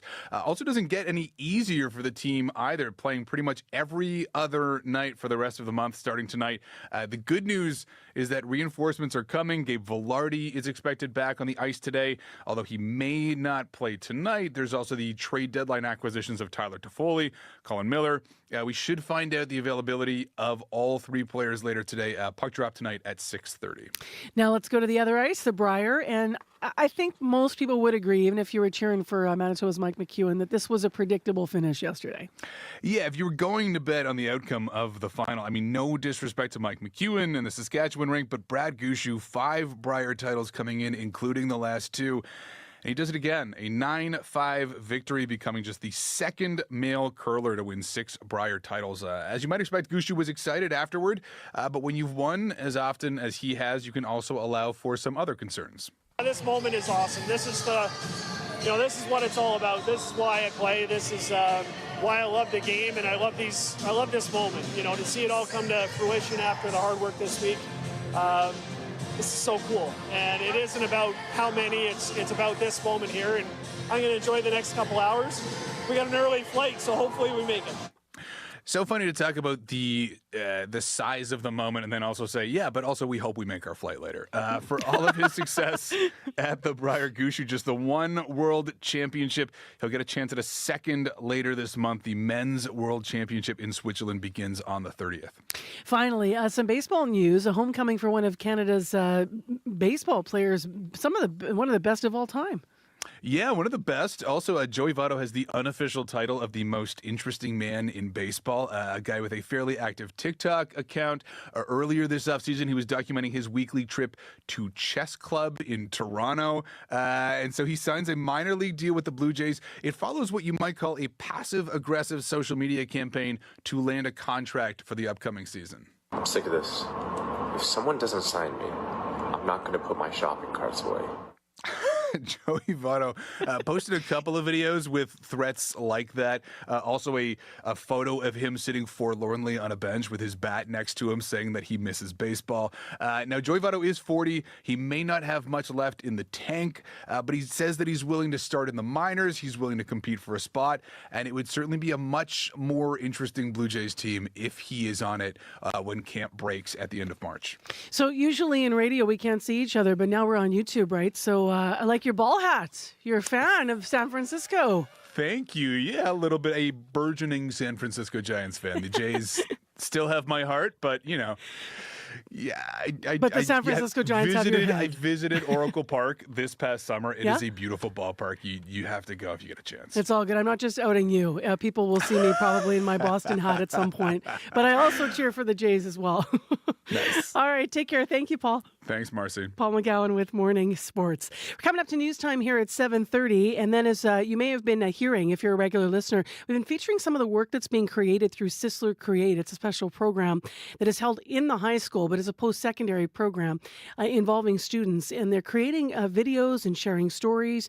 And today, a story they created about a young woman from the city who shares her struggle with obsessive-compulsive disorder. So we'll have that coming up for you shortly. In addition, just want to remind you, if you need us on the morning walk or drive or roll in, it's been pretty good out there so far, kind of quiet on the traffic line, but you can call Corey 788-3093. Your news is next. This is CBC News. Good morning. I'm Heather Wells in Winnipeg. At 7:30, it is clear, and it's -2 right now. If you liked yesterday, you're going to love today. We get a repeat. Not quite as windy. Yesterday, we rose to 6 in downtown Winnipeg. Today, we're headed to a high of 5 with a mix of sun and clouds. Affordable housing in Winnipeg is hard to come by, and 2 recent fires have made the problem even worse. An apartment complex on Toronto Street was destroyed last week. A neighboring building was also impacted by the fire, leaving a total of 54 people homeless. Last month, another large building on Furby was damaged by fire. James Zepp lived in that building with his wife and paid about $1,000 a month in rent. He says finding a new home they could afford wasn't easy. I'm sure we looked at 9 suites in the first 3 days, and there were ones that weren't as nice as what we had move over into Wolseley. They were running $1,200, $1,300, $1,400 a month. Zepp and his wife ended up in a place on Pembina Highway. The vacancy rate for rentals in Winnipeg dropped to 1.8% last year, down from 2.7% in 2022. You can hear more on this story in this next half hour right here on Information Radio. The Muslim holy month of Ramadan has begun, and yesterday, several dozen Winnipeggers took their children to St. Vital Park to fly kites in solidarity with families in Gaza. 65-year-old Bassam Hoseima grew up in a refugee camp in Gaza, and he says making kites was one of the few pastimes available to kids. It's generation after generations, Palestinian children are born into it. That's not fair because, they have nothing to do with it and they're affected by it. And, when you see children in Gaza, being killed and maimed and losing their hands and losing their limbs, why? Hoseima says Ramadan is a time of faith, and Gazans haven't lost faith the conflict will one day be over. Meanwhile, an aid ship carrying 200 tons of food destined for Gaza is stuck this morning in Cyprus. Reports are the vessel's experiencing technical difficulties, and for security reasons, officials aren't giving more details about when it could set sail. The Open Arms is part of an international effort to get more food into Gaza. The UN says a quarter of the population there is on the brink of famine. You can hear more national and international news on World Report at 8. Well, a crowd turned out at the Millennium Library in downtown Winnipeg yesterday, calling for increased hours and services at that facility and hoping to see that reflected in Winnipeg's upcoming budget. Advocate Mary Burton wants more funding for the library's community connection space. That's where community goes. That's where our relatives on the street go when they feel like they need some resources. They need to use a phone.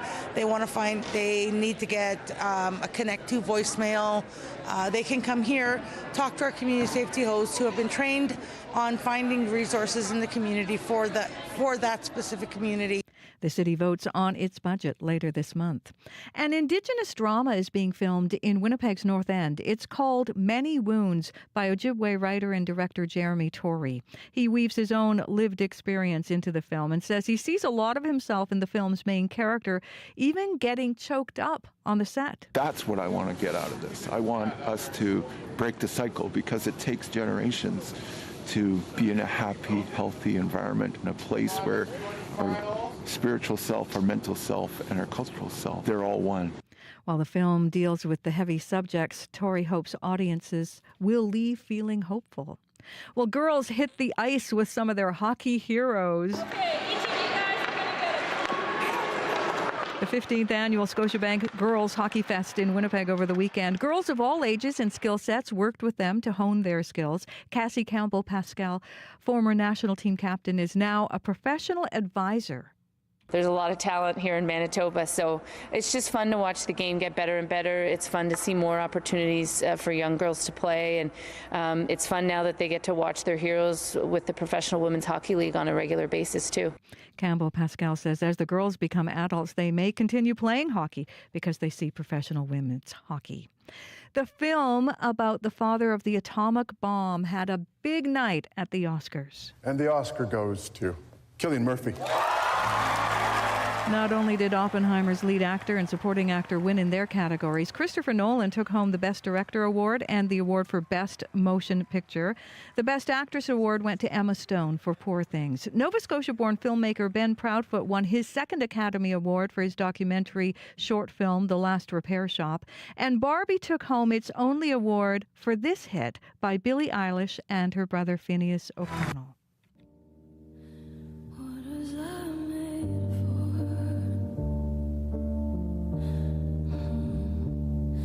The siblings also made history as the youngest and second youngest to ever win a second Oscar.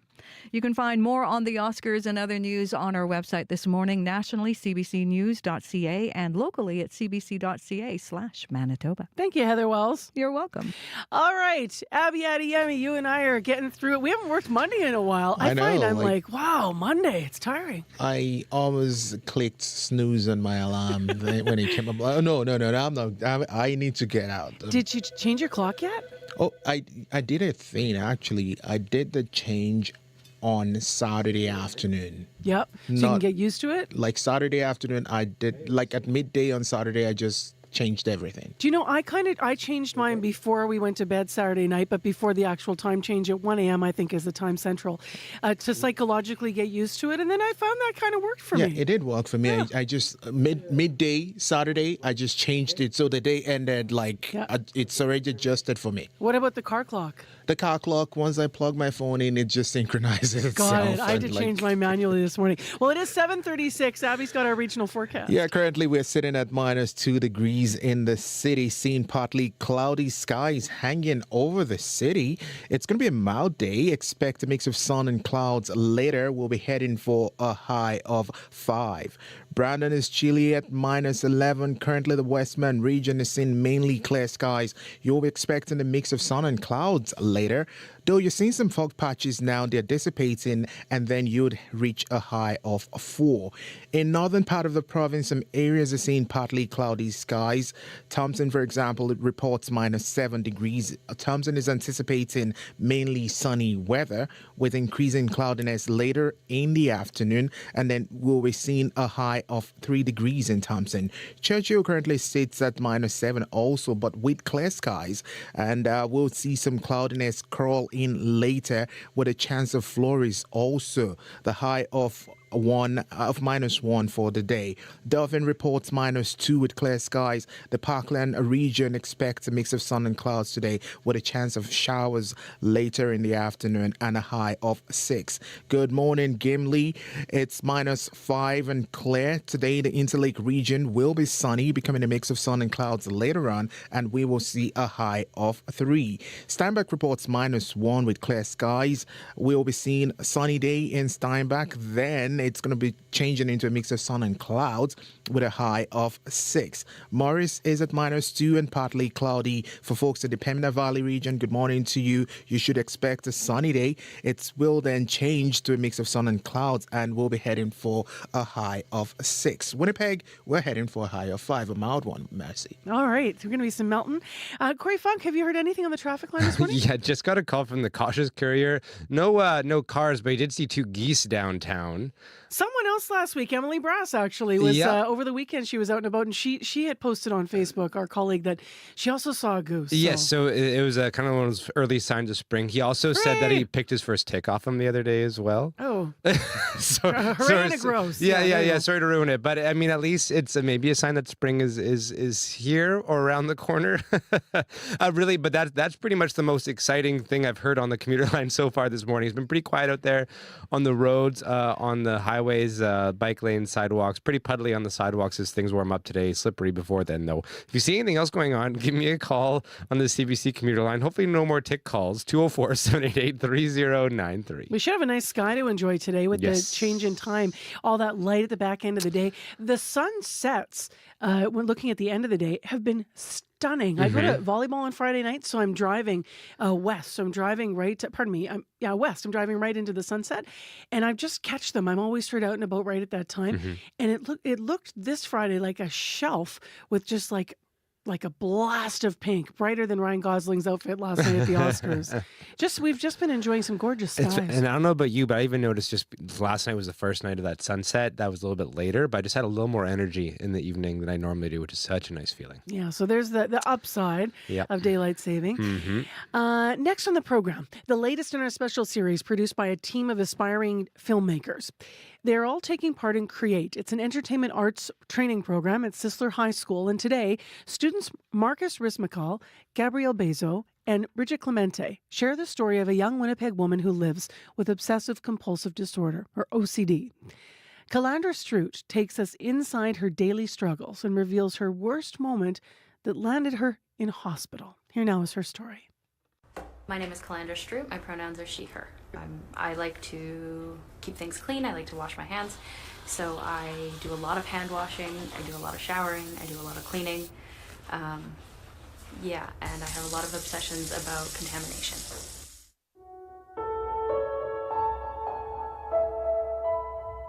With obsessions, they are unwanted, they're persistent thoughts, images, or urges that people feel compelled to respond to. I've got blood on my hand now.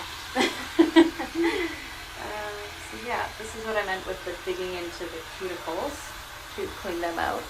And I do that.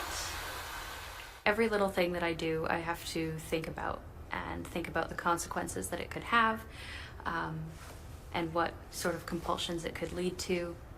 It's really just, it's kind of agonizing, and it never ends.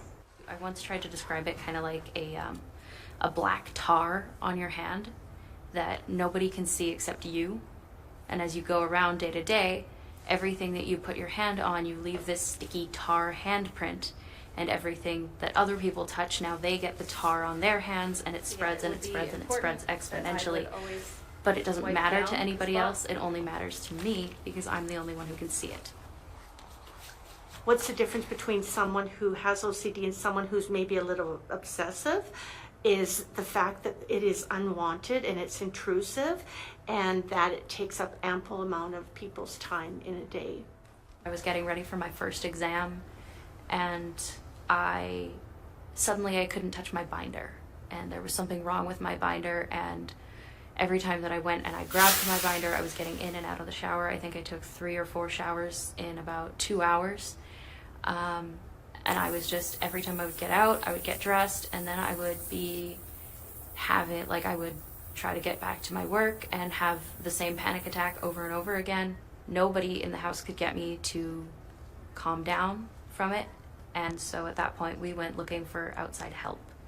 And that was really the breaking point. And I would describe that as by the end of the day, or the 3 days, it was about a 72-hour long panic attack where I would exhaust myself. And so I couldn't keep having the physical panic attack, but the mental part of it never stopped.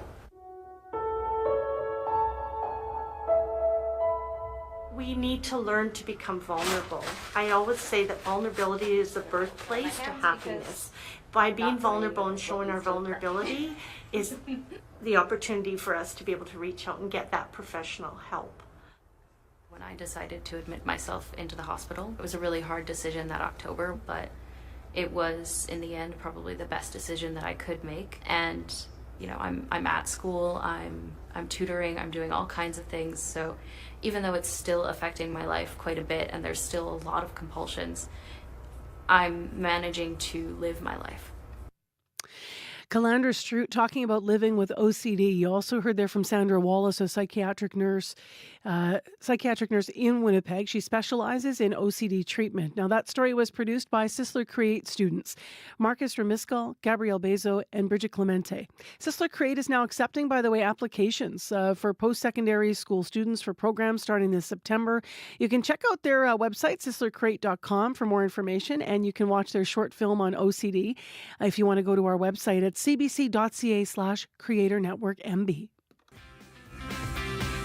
Communities in Focus is back. CBC wants to get to know the communities we serve a little better, and this time we're coming to St. Laurent. I'm Emily Brass. Join me March 11th to 15th and share the stories of your community. Let's find out what St. Laurent is all about. Community Communities in Focus. Visit cbc.ca/Manitoba/community for more. Well, as part of our team coverage through Communities in Focus, the morning show is also going to be there. So Emily's going to be there throughout the week and bringing us a number of stories in the weeks ahead. We're going to be live on Wednesday morning. So if you want to come see us, I know some of you have been writing to me about St. Laurent. Thank you so much for weighing in. We can tell you that we're going to be at the MTT Petro-Canada. That's the diner there. It's open and it's on Highway 6. So right when you get into St. Laurent, that's where we're broadcasting from. So come on down and say hi and see us. So we're going to be on YouTube. We're going to be live there with different interviews through the morning on Wednesday. The Reeve, of course, is going to be dropping by to talk about changes in the area. I have been to around Lake Manitoba a number of different times into this community, which is about 45 minutes northwest of Winnipeg. So pretty close by in terms of a bedroom community. But what an experience they've had with that lake. Of course, extreme flooding in 2011. And so we're going to update that as well in our show on Wednesday and just see how people are doing today. Some of them say they came out of those disasters. Now, this is many years later, but I talked to one person who lives there that said he thinks that the area is better than ever now. And we also are going to do some exploration on Wednesday morning of Michif. That's the language of the Métis people. Now, it was once spoken all across the Métis homeland, but like so many Indigenous languages, so many speakers in decline due to colonization and the process that attempted to stamp out the use of languages other than French and English in Canada. But in St. Laurent, Michif is still heard. In fact, there's a group of elders that it took them years to do, but they put together a bit of a dictionary around the Michif language. And I'm going to sit down with a couple of those elders and authors tomorrow and have that story for you on Wednesday morning. So Communities in Focus. CBC Manitoba, we make our way to St. Laurent. And if you want to join us on Wednesday morning or reach out to us if you have a story while CBC's Emily Brass is in town, we would just love to hear from you. You can always call the listener line, 788-3205, and let us know if you want us to reach out to you while we're out that way, 788-3205. Well, we've got some nice morning to ease you into Monday here at 7:46 a.m. David Miles has a tune out called Still Missing You, and it's a bit about heartbreak lingering in our lives in interesting ways. But his tune's meant to make the lovelorn feel a little less alone. Here he is on CBC 89.3 FM, 990 AM, or on the app.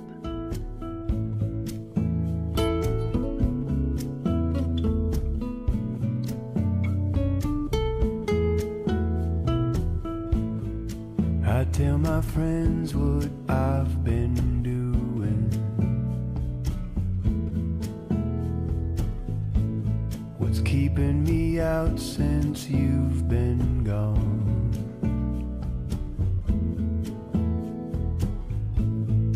I lie about books I've been reading, about all of the ways I'm moving on. 'Cause I fall apart every morning, and I fall apart every afternoon.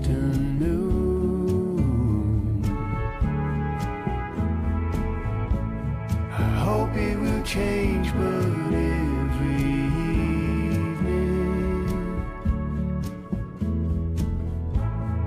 I fall asleep still missing you.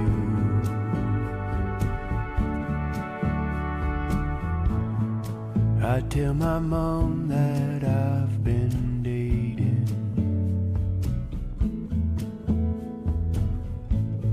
she tells her friends I'm on the mend.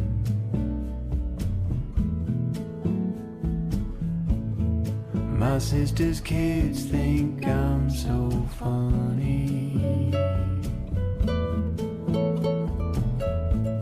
'cause I'm getting good at playing pretend. 'Cause I fall apart every morning,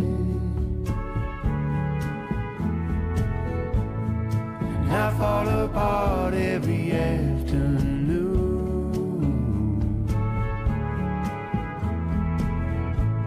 I hope it will change, but every evening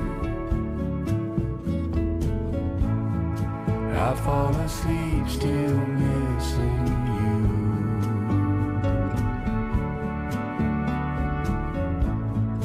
I fall asleep still missing you.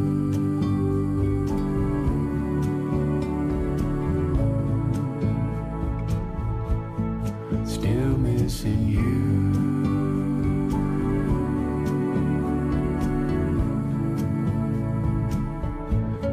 Still missing you.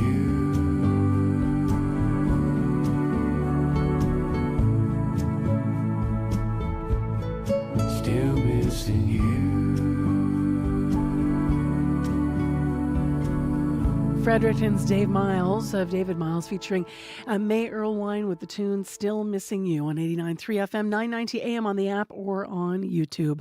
I'm Marcy Marcusa. Thanks for joining us here on CBC this morning. It's -2. We're heading for a high of 5 after 8 o'clock on the show. When it comes to leadership, does getting older mean being less capable? There's been a lot of talk about the ages of President Joe Biden and Donald Trump on the presidential campaign. After the 8 o'clock hour, we're going to look at how to combat ageism. We've got a panel of a couple of people who are in the upper years themselves, and they're going to weigh in on all this chatter.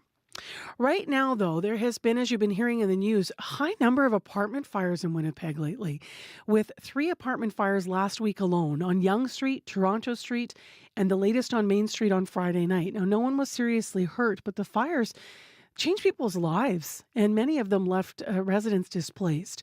James Zepp and his wife were forced out of their home after a fire broke out in their building on Furby Street last month.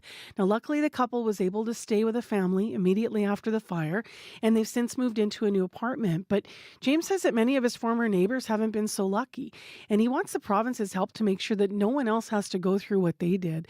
And I'm really grateful that he's made some time to be in studio. Good morning, James. Yes, good morning, Marcy. I'm sorry for what happened to you. Well, it happens. Yeah. Well, what do you remember about it? Was it stressful? Did you have to run out? I mean, few of us ever. We should be so lucky to not ever have to deal with this. Well, 3 o'clock in the morning, the alarms went off, and we all went, and it was pretty freaky. As a result, there were 5 people taken to hospital. Yeah. One person. The last time I checked on her a week and a half ago, she was still in intensive care, and she's since, I don't know what's happened to her, whether she's passed on or whether she's been moved to somewhere else, but she's no longer in the hospital, so we have no way of finding out what happened. Part of this is also, we mentioned that, this is about loss of community, and you're checking up on your neighbors in hospital. That's a good example. Where did some of the other residents, end up after the fire? Scattered to the 4 winds. North end, east end, just all over town. We didn't want to leave the area. My wife had lived in the building for 20 years. I've been 15. Up until September, the previous 7 years, I was caretaker.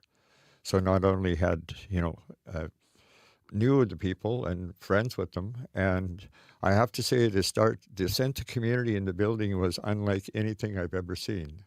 And made friends that are lifelong friends, and it's a little tough. To find out that you weren't able to go back to living there because of the state of the place. Well, and our personal situation, we were one of geographically, our suite on the main floor was the furthest away from the fire, which was on the 4th floor at the other end of the building.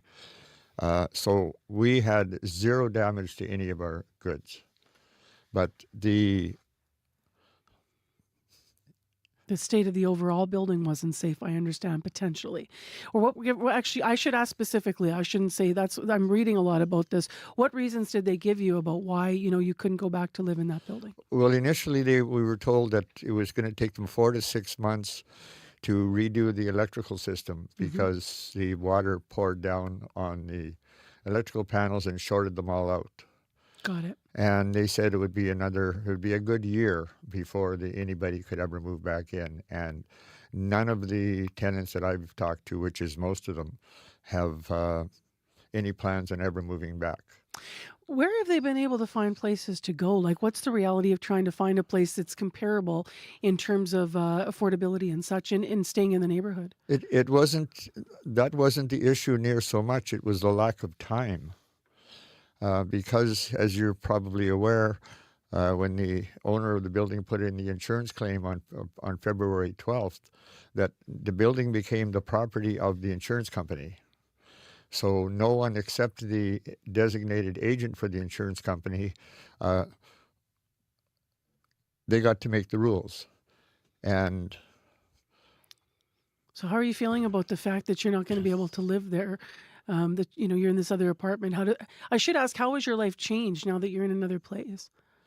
well, we don't have any daily contact other than texting or phone calls with, we don't get to see.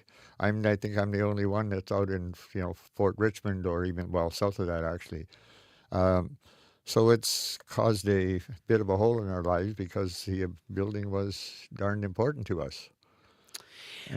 Have you been able to go back to get your belongings? Yes, I was able to.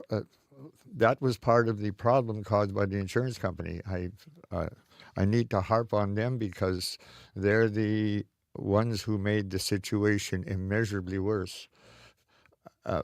For example, if you were a misbehaving tenant in the building and you'd been warned and they decided to terminate your lease, you would have the rest of that month plus another full month to find an apartment, move out, and be all squared away. We were informed on the morning of the 12th that they wanted everything out of the apartments by the 23rd of the month. And we're the innocent victims in this case.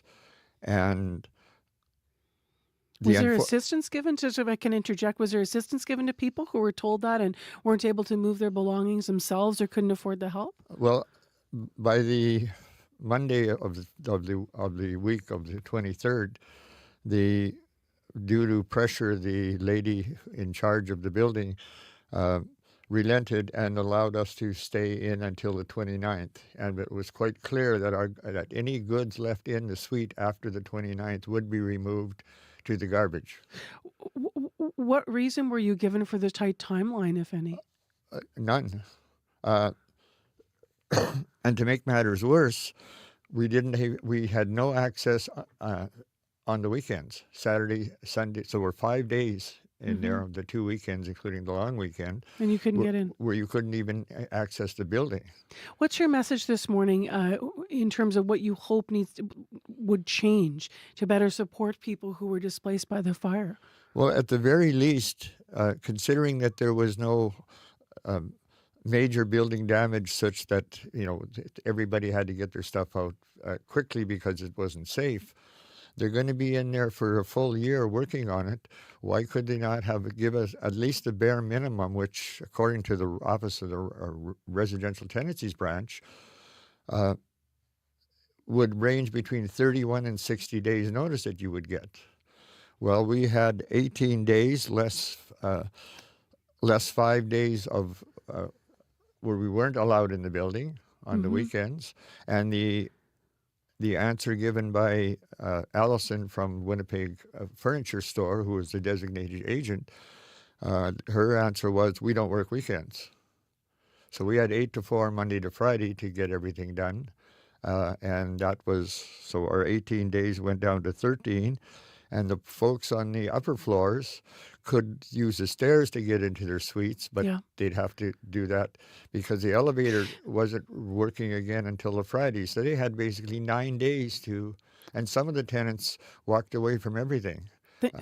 Thank you for highlighting all of the problems that have been happened because of how this tragedy unfolded for you. I'm sorry for what you've been going through. We appreciate having you in our studio. Well, thank you. Like I said, it's bigger than just me. I mean, I don't want this to kind of thing. There's nothing that they can do now that's going to affect what we're doing. But we'll certainly follow through, though, James. Former resident of 85 Furby, the apartment blocks of 40 or so residents were forced to leave their homes in a fire last month. For your latest headlines, go to cbc.ca/Manitoba. We've got a mild day on our hands. World Report is coming up next, and we'll have continuing coverage of this story through the day. On Cue with Tom Power. And in so many futures, our enemies prevail. Dune 2 is one of the biggest movies in the world right now, and it was directed by the Canadian filmmaker Denis Villeneuve. Denis will be here to talk about the challenges of shooting in the intense heat of the desert and why the film has more to do with Quebec politics than you might think. That's coming up on Q, followed by Commotion with Elamine Abdelmahmoud on CBC Radio 1, the CBC Listen app, and everywhere you get your podcasts. The CBC News is next. Coming up in half an hour, it's The Current. I'm Rebecca Zanbergen. Inclusive classrooms promise to allow students of different abilities to work together and learn from each other. But many teachers across the country say chronic underfunding means the idea isn't working. That's coming up on The Current. This is World Report.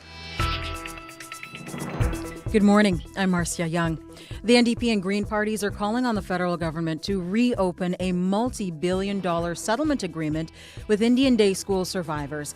It follows a report by CBC News that showed some survivors are finding the compensation process too complicated. As Olivia Stefanovich reports, the situation for one MP is personal. My mom was a day school student, and she suffered a lot of traumatic experiences. Lori Idlout says her mom, Carmen, struggled with her compensation application and died before receiving anything.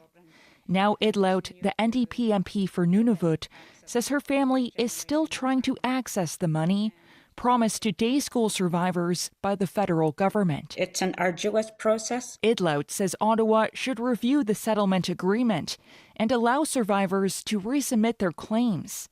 The demand comes after CBC News reported many survivors experience difficulties, and one has asked the Supreme Court of Canada to intervene. Survivors shouldn't have to go back to the courts. Jonathan Pedno is the deputy leader of the Green Party. He says the government should stop the legal battle and reopen the compensation process. I think that the first priority certainly is to ensure that claimants have more time and have more support. More than 30,000 day school survivors are still waiting for their claims to be approved. The government says it's working to ensure the applications move forward in an efficient and timely manner. But as for the 150,000 claims already paid out, there's no plan to launch a review. Olivia Stefanovich, CBC News, Ottawa. Canadian officials are meeting with other international leaders today in Jamaica. They're trying to find solutions to the escalating violence in Haiti. Gangs are battling police and the military for control of the country. Thousands of Canadians are trapped and have no idea when they'll be able to leave. Kwabina Oduro has that story. Richard Phillips is a Canadian in Haiti. He's an eyewitness to the chaos. I'm talking hundreds of rounds going off in short periods of time. Phillips, who's training local farmers, has been in Haiti for 2 weeks. Now he has no idea how he's going to leave. We're now getting an email a day, and it basically says, stay in a safe place, be aware of your surroundings, no unnecessary travel. As of Sunday, Global Affairs Canada says nearly 3,000 Canadians are registered in Haiti. The government says it is not planning evacuation flights. University of Virginia politics professor Robert Fattin suggests it may be too late. It's an area that has become increasingly dominated by gang violence. So the difficulty is to get to the airport and to manage to be able to evacuate them. Even if they could get to the airport, it's shut down. So is the port and other key infrastructure.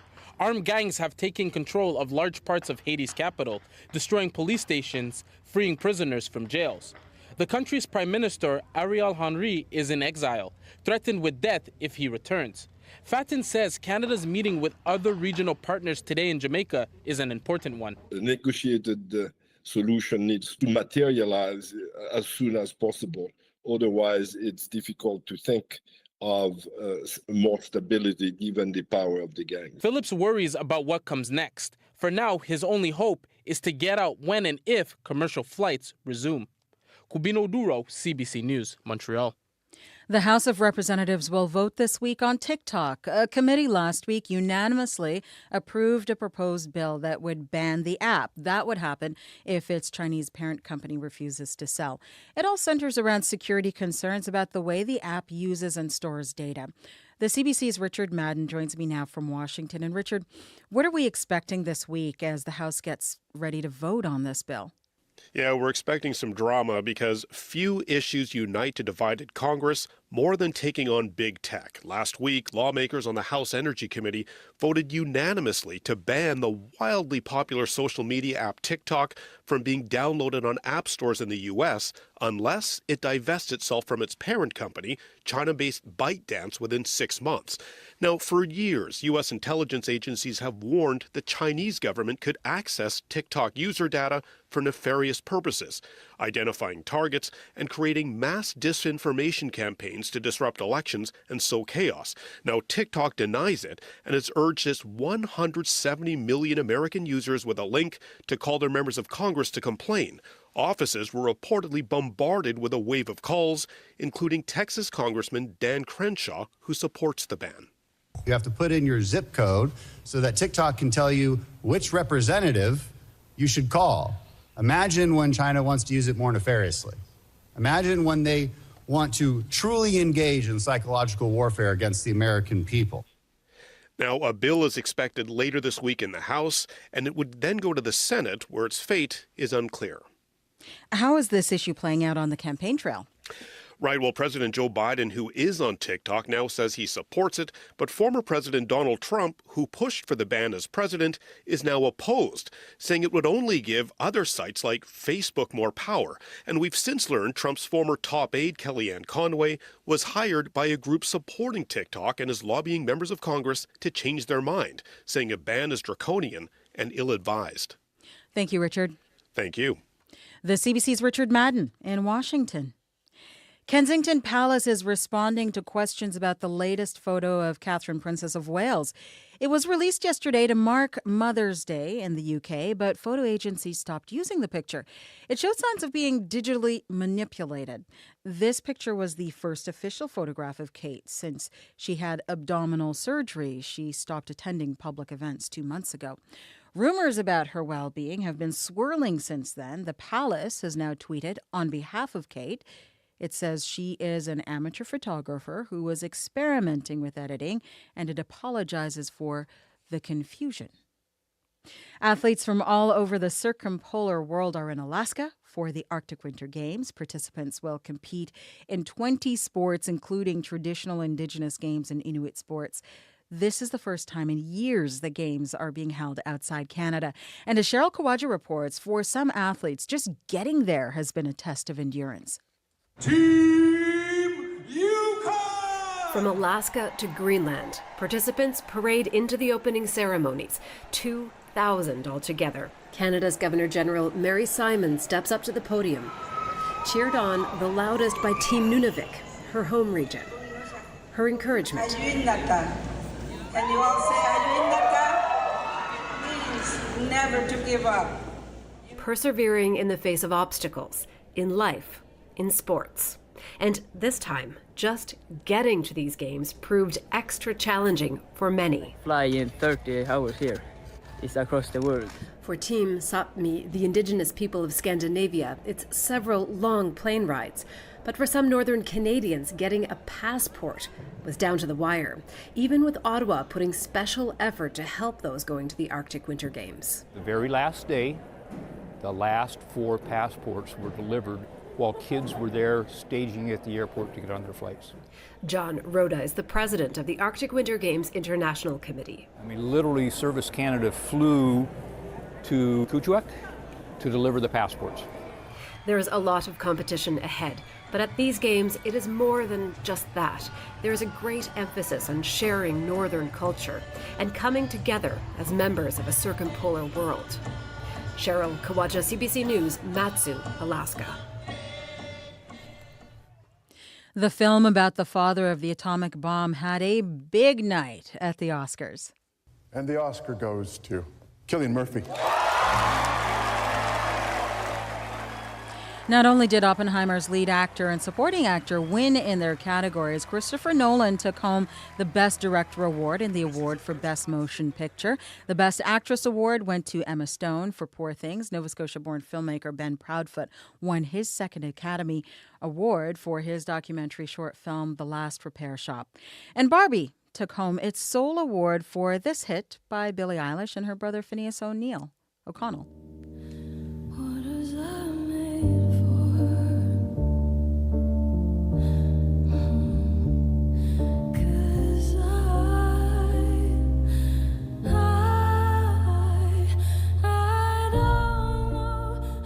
The siblings also made history as the youngest and second youngest two-time Oscar winners.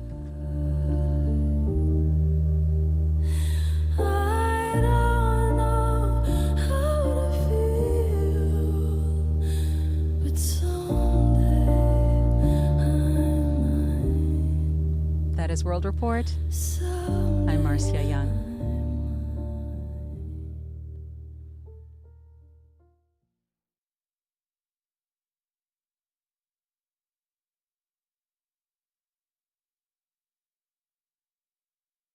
On YouTube. Look at that blue sky out there. It's 8:10 a.m. Hopefully you changed all your clocks. We have a mild day ahead in Winnipeg. It's the kind of day where you're going to want layers and maybe even rubber boots. Boots for sure. We'll get into that forecast in a moment. This half hour on the program, we're going to continue talking a little bit about Oscars and the significance of what was seen on the red carpet last night. With the regalia that was present. So stay tuned for a bit of a chat about that. Also, when it comes to leadership, does getting older mean being less capable? There's been a lot of talk about the ages of President Joe Biden and Donald Trump on the presidential campaign down south. This half hour, we're going to look at how to combat ageism, which some say is a long-standing issue in society. We have two Winnipeggers in to weigh in.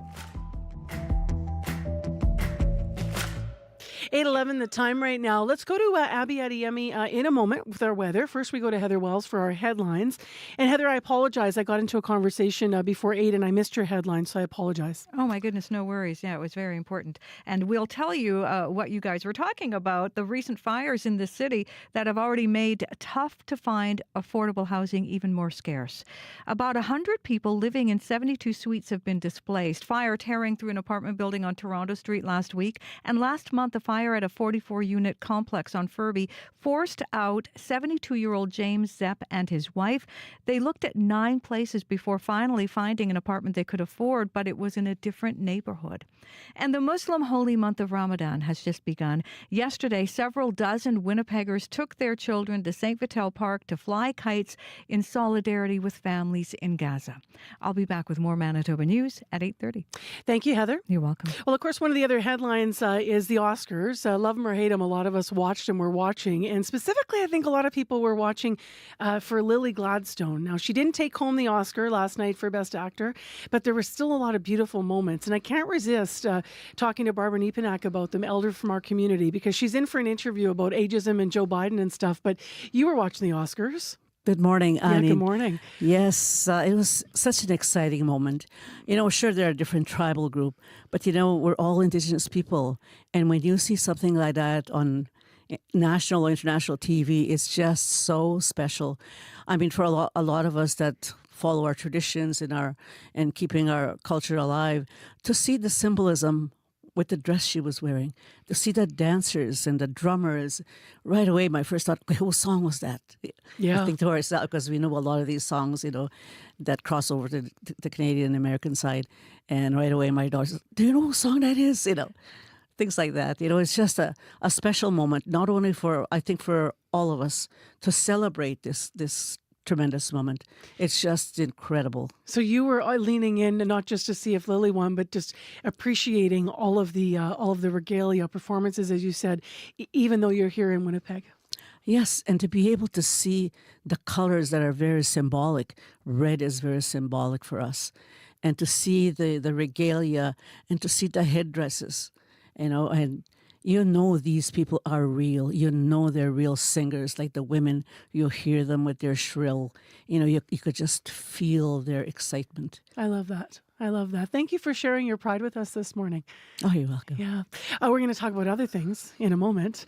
First, let's find out what's going on in the weather forecast. Abby Adeyemi's been waiting to tell us how mild it's going to get today. Yeah, it is going to be mild. Currently, we are at -2 in the city. We've got clear skies now. The sun is trying to creep out. We'll have a touch of clouds and the mix later on. But hold on, things are going to get interesting because you should expect that transition from the sunny skies we're going to be starting with. And then we will see a mix of sun and cloud. The wind Rain will pick up from the south, and it will just be another mild day. But as we're moving to the evening, the sky will clear up, and a light southward breeze will definitely be what we should be anticipating. Today, Winnipeg will see a high of 5 degrees. Brandon is currently at -10, misty. Thompson is sitting at -7 with clear skies. Churchill is partly cloudy at -7. Duffin is at -1, mostly cloudy. Gimli at -6, and Claire Steinbeck at -3, and Morris at -2. All right, thanks, Abby. You're welcome. Corey, you've been kind of like quiet this morning on Yeah, the traffic line. the only call I've gotten so far is about geese. 2 geese spotted downtown. One guy had to pull a tick off himself. So that's what the call is. Yeah, so far. That's what people are calling us That's about. the kind of morning it is out there. I think so that's a good Monday. look out for geese and ticks out there on the. I don't know if they're. Hopefully he's not getting them on the roads. But if you're out there, if you're walking, biking, driving, give me a call on the CBC commuter line. That number 204-788-3093.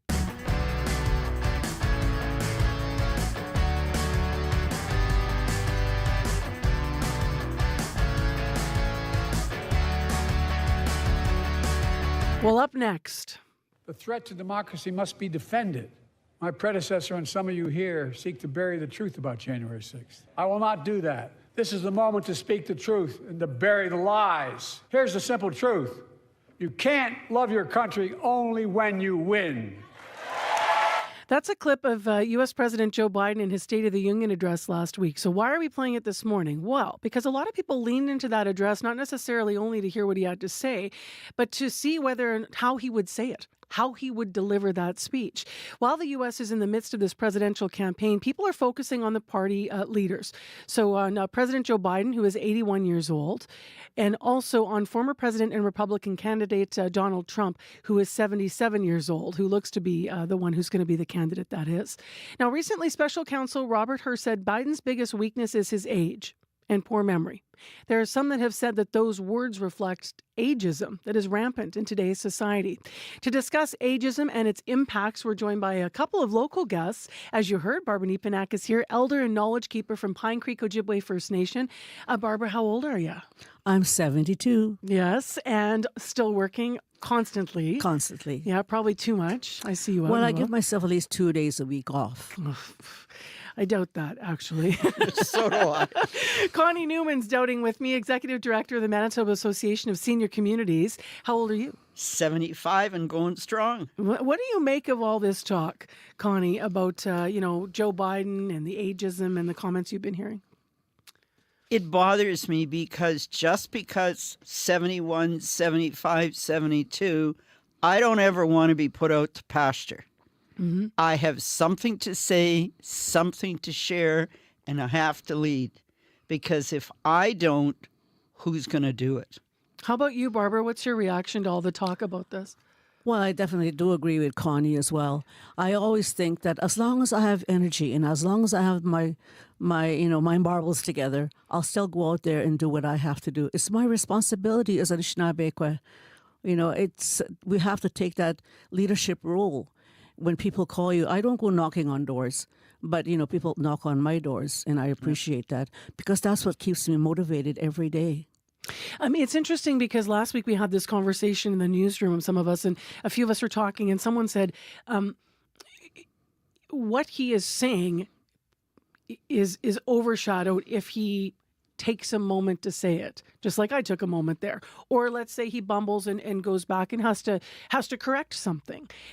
Why do you think we're not accepting of that and we see that as a weakness somehow in leadership? What's your sense of that, Connie? My first sense is we don't call it out.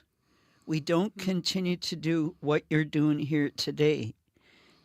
A person at the age of 50 could bumble, could forget what they're saying. It's not attached to age. Part of it we talked on the way down here. Life experience puts us in front of leadership or on. It has nothing to do with age. And to me, it bothers me immensely when why do we need to talk about ageism? Why do we talk about racism?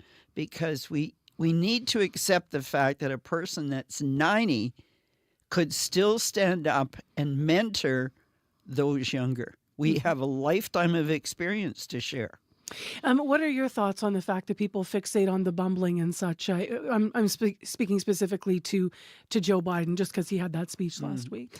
Well, sometimes we all have our moments. Sometimes we have to think about what we're going to say. And for me, my late husband would always say, please be kind to people. Yes. There are times when you cannot be kind, but you have to say it as you see it. At least that's my motto. But also at the same time, you have to think, to select your words in such a way that nobody will get hurt by what you're going to say, but it would still leave a message. Have either of you experienced ageism yourselves? I'm just curious. Connie's nodding already. Will you share what you've experienced, Connie? Sometimes we do it to ourselves. Okay. The whole idea that we all want to be respected. And just because I'm 75, at this point, the idea of dearie is a big one in my world. That people say, dearie, can I help you? This dearie doesn't need any help today. I may in a year from now, but today I don't need it. And it's that condescending attitude because I present as older maybe, that people think that we always need help. Do I like the help some days? Absolutely, we all do. But it's not attached to age. Mm-hmm. How about for you, Barbara? Have you experienced ageism yourself, or where have you seen it, present where we live in Winnipeg? Well, ageism is just a number. It's just a number. When people realize I'm 72 and they say, you don't look like 72. So I don't know what 72 is supposed to look like. That's the thing, Yeah, that's true. What am I supposed to look like tomorrow? It's something that I deal with all the time. And also to be alone is another thing. People judge you. Oh, you poor thing. No, I'm not a poor thing. I still have my faculties together. I can still get out and do things. What are people doing in those moments? Like, do you think some of them may realize what they're doing, and whether they realize it or not, the impact is the same. It's ageism. However, I wonder whether or not people are misguided somehow to think that they are, that they're just being kind and they're being respectful. What are they missing about that? I'm going to say they're not being respectful. They're using the age or the gray hair or possibly frailty to assume a need, an ageist need. And too often in society we make assumptions or our perception is not correct. And I think that's tying into the ageist attitudes out there. What's it like to still be, some of this conversation started with Joe Biden, of course, in the speech, but it also started about the fact that he's going for a job at his age that's, a 4-year term, and he's still working. What's your sensibility of that, where ageism shows up in the workforce, Barbara? Well, back in the day, a long time ago, when people were forced to retire, I remember those horrible days. It was terrible for people, especially women. It was expected of us to retire at a certain age, and you were made to feel guilty just by going to work. Still. Yeah. Can you give me an example of that and why you're nodding so much, Connie? And maybe, Barbara, you want to finish your thought there. And I think for me, when I saw that, thank goodness that wasn't an issue when I retired. But let me tell you, when I put in my 35-year service, I was out that door fast enough that I could ever walk out, because my job was done there. I was doomed to do better and bigger things. And my life changed after I retired at the age of 55. But, those are the kind of choices that we make. Those are the kind of choices that we make to last us, to make sure that we have that energy. Sometimes I think to myself, I'm not going to do anything today. I say that in the morning, but at the end of the day, it's not the fact. It's not a fact anymore. Do we create enough new opportunities for people that are, that have retired and moved on? Or can you speak to that as well, Connie? Absolutely. I think that retirement, 55, 65, 58, is a number again. And people need to plan for what do they do when they hit that number, when they retire. Everybody needs a reason for getting up in the morning. And many of us, as we age, become lonely or isolated, disconnected. And there are opportunities out there. I'm working with 10, 13 other consultants, young and old, and it's their reason for being. We used to socially connect when we worked. Mm-hmm. Officially work 9 to 5 or whatever it was. Then we retire. If we have no connection, then we become isolated. Well, just as a last question to each of you, what can be done to change someone's perspective on older people? Barbara? Well, for me as an older person, I think I reflect back to my values, talking about, the value system, the moral system that I grew up with, to be kind and to be helpful and to be respectful. And we all have to have a purpose. Even though we are retired and we are aging, we have to have purpose to get up every day. Because if you don't have purpose, what do you have? And when people comment on our ages, how much does that just shut a person down who might be seeking that purpose? Yes. And the thing too is, like for me, there's going to come a day when I'm not going to do any work. But I don't know when that day is going to happen. But for now, as long as I can make a contribution and make this a better place, a better world, or a better understanding of developing friendships, bonding with people, bonding with other, not Indigenous people, but other people, citizens at large, I think it's important that we give when we share. Because that's what our lives is all about, is sharing and respecting and accepting each other's differences. I know that, Connie, you, I think, are working on making an educational video to kind of around this issue. Is that right? That is absolutely right. We just saw the final product recently. And as we age, there are 4 pieces that are impacted in our life: hearing, seeing, cognitive, and mobility. And this video brings to light for all of us that we have to be aware. The day we were born to where we are today, we're all aging. And I think back to my teenage years and that aging process and perception. And for me, we are all aging, and we have to walk a mile in somebody else's shoes, whether we're a teenager or we're 72 or 75, because we all bring to the table good stuff. Thank you for bringing your good stuff to my table this morning at CBC. Nice to see you, Connie. You betcha. It's good to be here. And thank you. Nice to see you as well, Barbara. Take care. Miigwech. Thank you. Miigwech. That's Barbara Nepanak, Elder and Knowledge Keeper from Pine Creek Ojibwe First Nation, and Connie Newman, the Executive Director of the Manitoba Association of Senior Communities. So if you're listening and you're talking to the radio, call us, 788-3205. Ashern, Ericsdale, we want to get to know you a little better. CBC's Communities in Focus is coming to your communities March 18th to 22nd. Come and share the stories of your home with me. I'm Bryce Hoy. Let's get to know each other.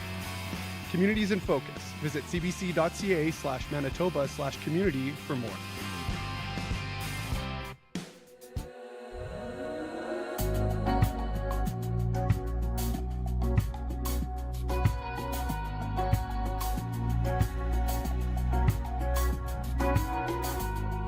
Scars feel like they are healing when I am in your atmosphere. All my senses, I can feel them. Suddenly everything's so clear. Where there was shadow, now there's light. All that was wrong is turned to right. You are so beautiful inside, and I got a good feeling about you. A good feeling that I will be miserable without you. A good feeling, a good feeling. I want to build my world around you. And I got a good feeling about you. A good feeling. I said really, really, really good. My consciousness, it is dreaming in places that I've never seen. I've lived a life full of treason compared to what you're showing me. Where there was shadow, now there's light. Where it felt wrong, it all feels right. You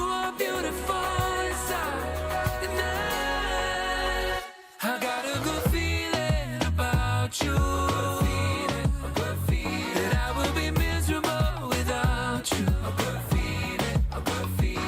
I want to build my world around you. I got a good feeling about you. A good feeling. I said really, really, really good.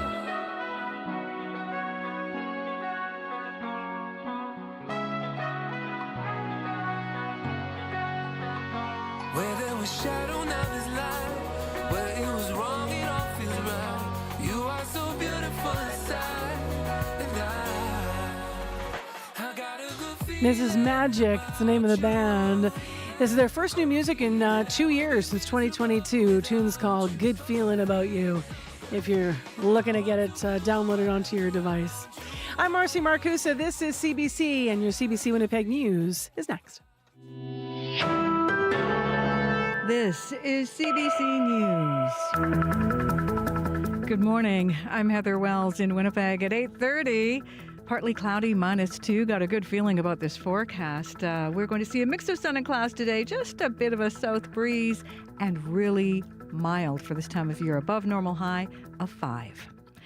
Recent fires in Winnipeg have made already tough to find affordable housing even more scarce. Around 100 people living in 72 suites have been displaced. Fire tore through an apartment building on Toronto Street last week. Last month, a fire at a 44-unit complex on Furby forced out 72-year-old James Zepp and his wife. They looked at 9 places before finding an apartment they could afford in a different neighborhood. We've lived in West Broadway all our time in Winnipeg. That's where we wanted to be, but with that kind of time, you don't have a lot of choices. You take the first good place you can afford. The vacancy rate for rentals in Winnipeg dropped to 1.8% last year, down from 2.7% the year before. The Muslim holy month of Ramadan has begun, and yesterday, several dozen Winnipeggers took their children to St. Vital Park to fly kites in solidarity with families in Gaza. 65-year-old Bassam Hoseima grew up in a refugee camp in Gaza, and he says making kites was one of the few pastimes available to kids. It's generation after generation, Palestinian children are born into it. That's not fair because, they have nothing to do with it, and they're affected by it. And, when you see children in Gaza, being killed and maimed and losing their hands and losing their limbs, why? Hoseima says Ramadan is a time of faith, and Gazans, he says, haven't lost faith. The conflict will one day be over. About 50 people turned out at the Millennium Library yesterday calling for an increase in services. The City of Winnipeg's draft budget expands hours at city libraries, and proposed changes will see libraries open Sundays between September to May. However, one proposal advocates like Joe Curnow aren't happy about is the Millennium Library could be closed on Sunday year-round. We want to be investing a bunch more resources in this and not having to beg for crumbs year after year with the 4-year budget, but really to see long-term investment in our library system. The city votes on its budget later this month. An Indigenous drama is being filmed in Winnipeg's North End. It's called Many Wounds by Ojibwe writer and director Jeremy Torrey. He weaves his own experience into the film and says he sees a lot of himself in the film's main character, even to the point where he gets choked up on set. That's what I want to get out of this. I want us to break the cycle because it takes generations to be in a happy, healthy environment, in a place where our spiritual self, our mental self, and our cultural self, they're all one. While the film deals with heavy subjects, Torrey hopes audiences will leave feeling hopeful. Girls Hockey Fest returned to Winnipeg over the weekend. Girls of all ages hitting the ice with some of their hockey heroes. It was the 15th annual Scotiabank Girls Hockey Fest. Former broadcaster and national team captain Cassie Campbell-Pascal says the future for girls in hockey is bright. These girls are going to get to watch them on TV every other night, and I think that's really important for them to see these great women on a regular basis and to say, you know what, maybe one day I can grow up and play professional women's hockey. So I think our numbers will increase. I think our numbers, especially around 13, 14, 15, when a lot of girls quit sport, they may continue to play at that age because they can see something that's professional now. And Campbell Pascal says Manitoba has a lot of talent. Oppenheimer was the big winner at last night's Academy Awards in Los Angeles. I see Oppenheimer. Yes. Yes. Al Pacino announcing the Oscar for Best Picture, going to the film about the father of the atomic bomb. Overall, the blockbuster took in 7 awards, including Christopher Nolan for Best Director and Cillian Murphy for Best Actor. And for Best Actress, that award went to Emma Stone for her role in Poor Things. While the film Barbie only won 1 Oscar for Best Original Song, it painted the night Barbie pink thanks to this performance of I'm Just Ken by Canada's Ryan Gosling. I'm just kidding. Anywhere else I'd be taken. Is it my destiny to live and die a life? That was a fun performance. There was a lot of pink going on there. You can find more Manitoba news throughout your morning. Just head to cbc.ca/Manitoba. All right, thanks, Heather. You're welcome. Heather Wells, Megan Ketchison, Joni Nicolo in our news center, as well as Brad Lillies, Abby Adeyemi, and Corey Funk here in our live team. Thank you all. Thanks to our hardworking team of associate producers and our leaders in unit, Nellie Gonzalez and Leif Larson. Abby, one last look at this forecast. Currently -2 in Winnipeg. We're heading to a high of 5 degrees. Brandon is anticipating fog. We'll see a high of -6. Thompson will see -5. Churchill will see -8. All right. You're welcome. Thank you. You'll definitely say you're welcome still. I'm not off air yet, but my mouth sure is. Corey Funk? Yeah, commute's been very straightforward this morning. Look out as things start to melt. Those sidewalks are puddly, so get your galoshes, your hip waders, your rubber boots, whatever you need to make sure your feet stay nice and dry. Other than I need this coffee. Oh, do you ever Monday, man? I don't know. Yeah, especially that daylight savings. Catch off guard every time. Every time. Why? Why does an hour make a difference? And my kid got up at 5 a.m., 6 a.m. yesterday, something like that, because just to really screwed up. Yeah. All right. Well, whether you're one of the people affected by it or not, the good side of today is going to be all that light at the end of the day. The bad side's going to be that lost hours. So hurts hopefully, it can hurt a little. Yeah. Hopefully, you'll get through your Monday smoothly. Thank you so much for listening. The morning show, and take care. Be well. We are live in St. Laurent on Wednesday morning. That means tomorrow I am not here because we're going to be out there gathering interviews and working on the show for Wednesday.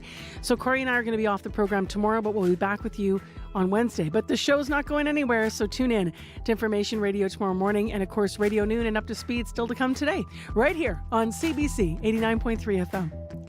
See ya.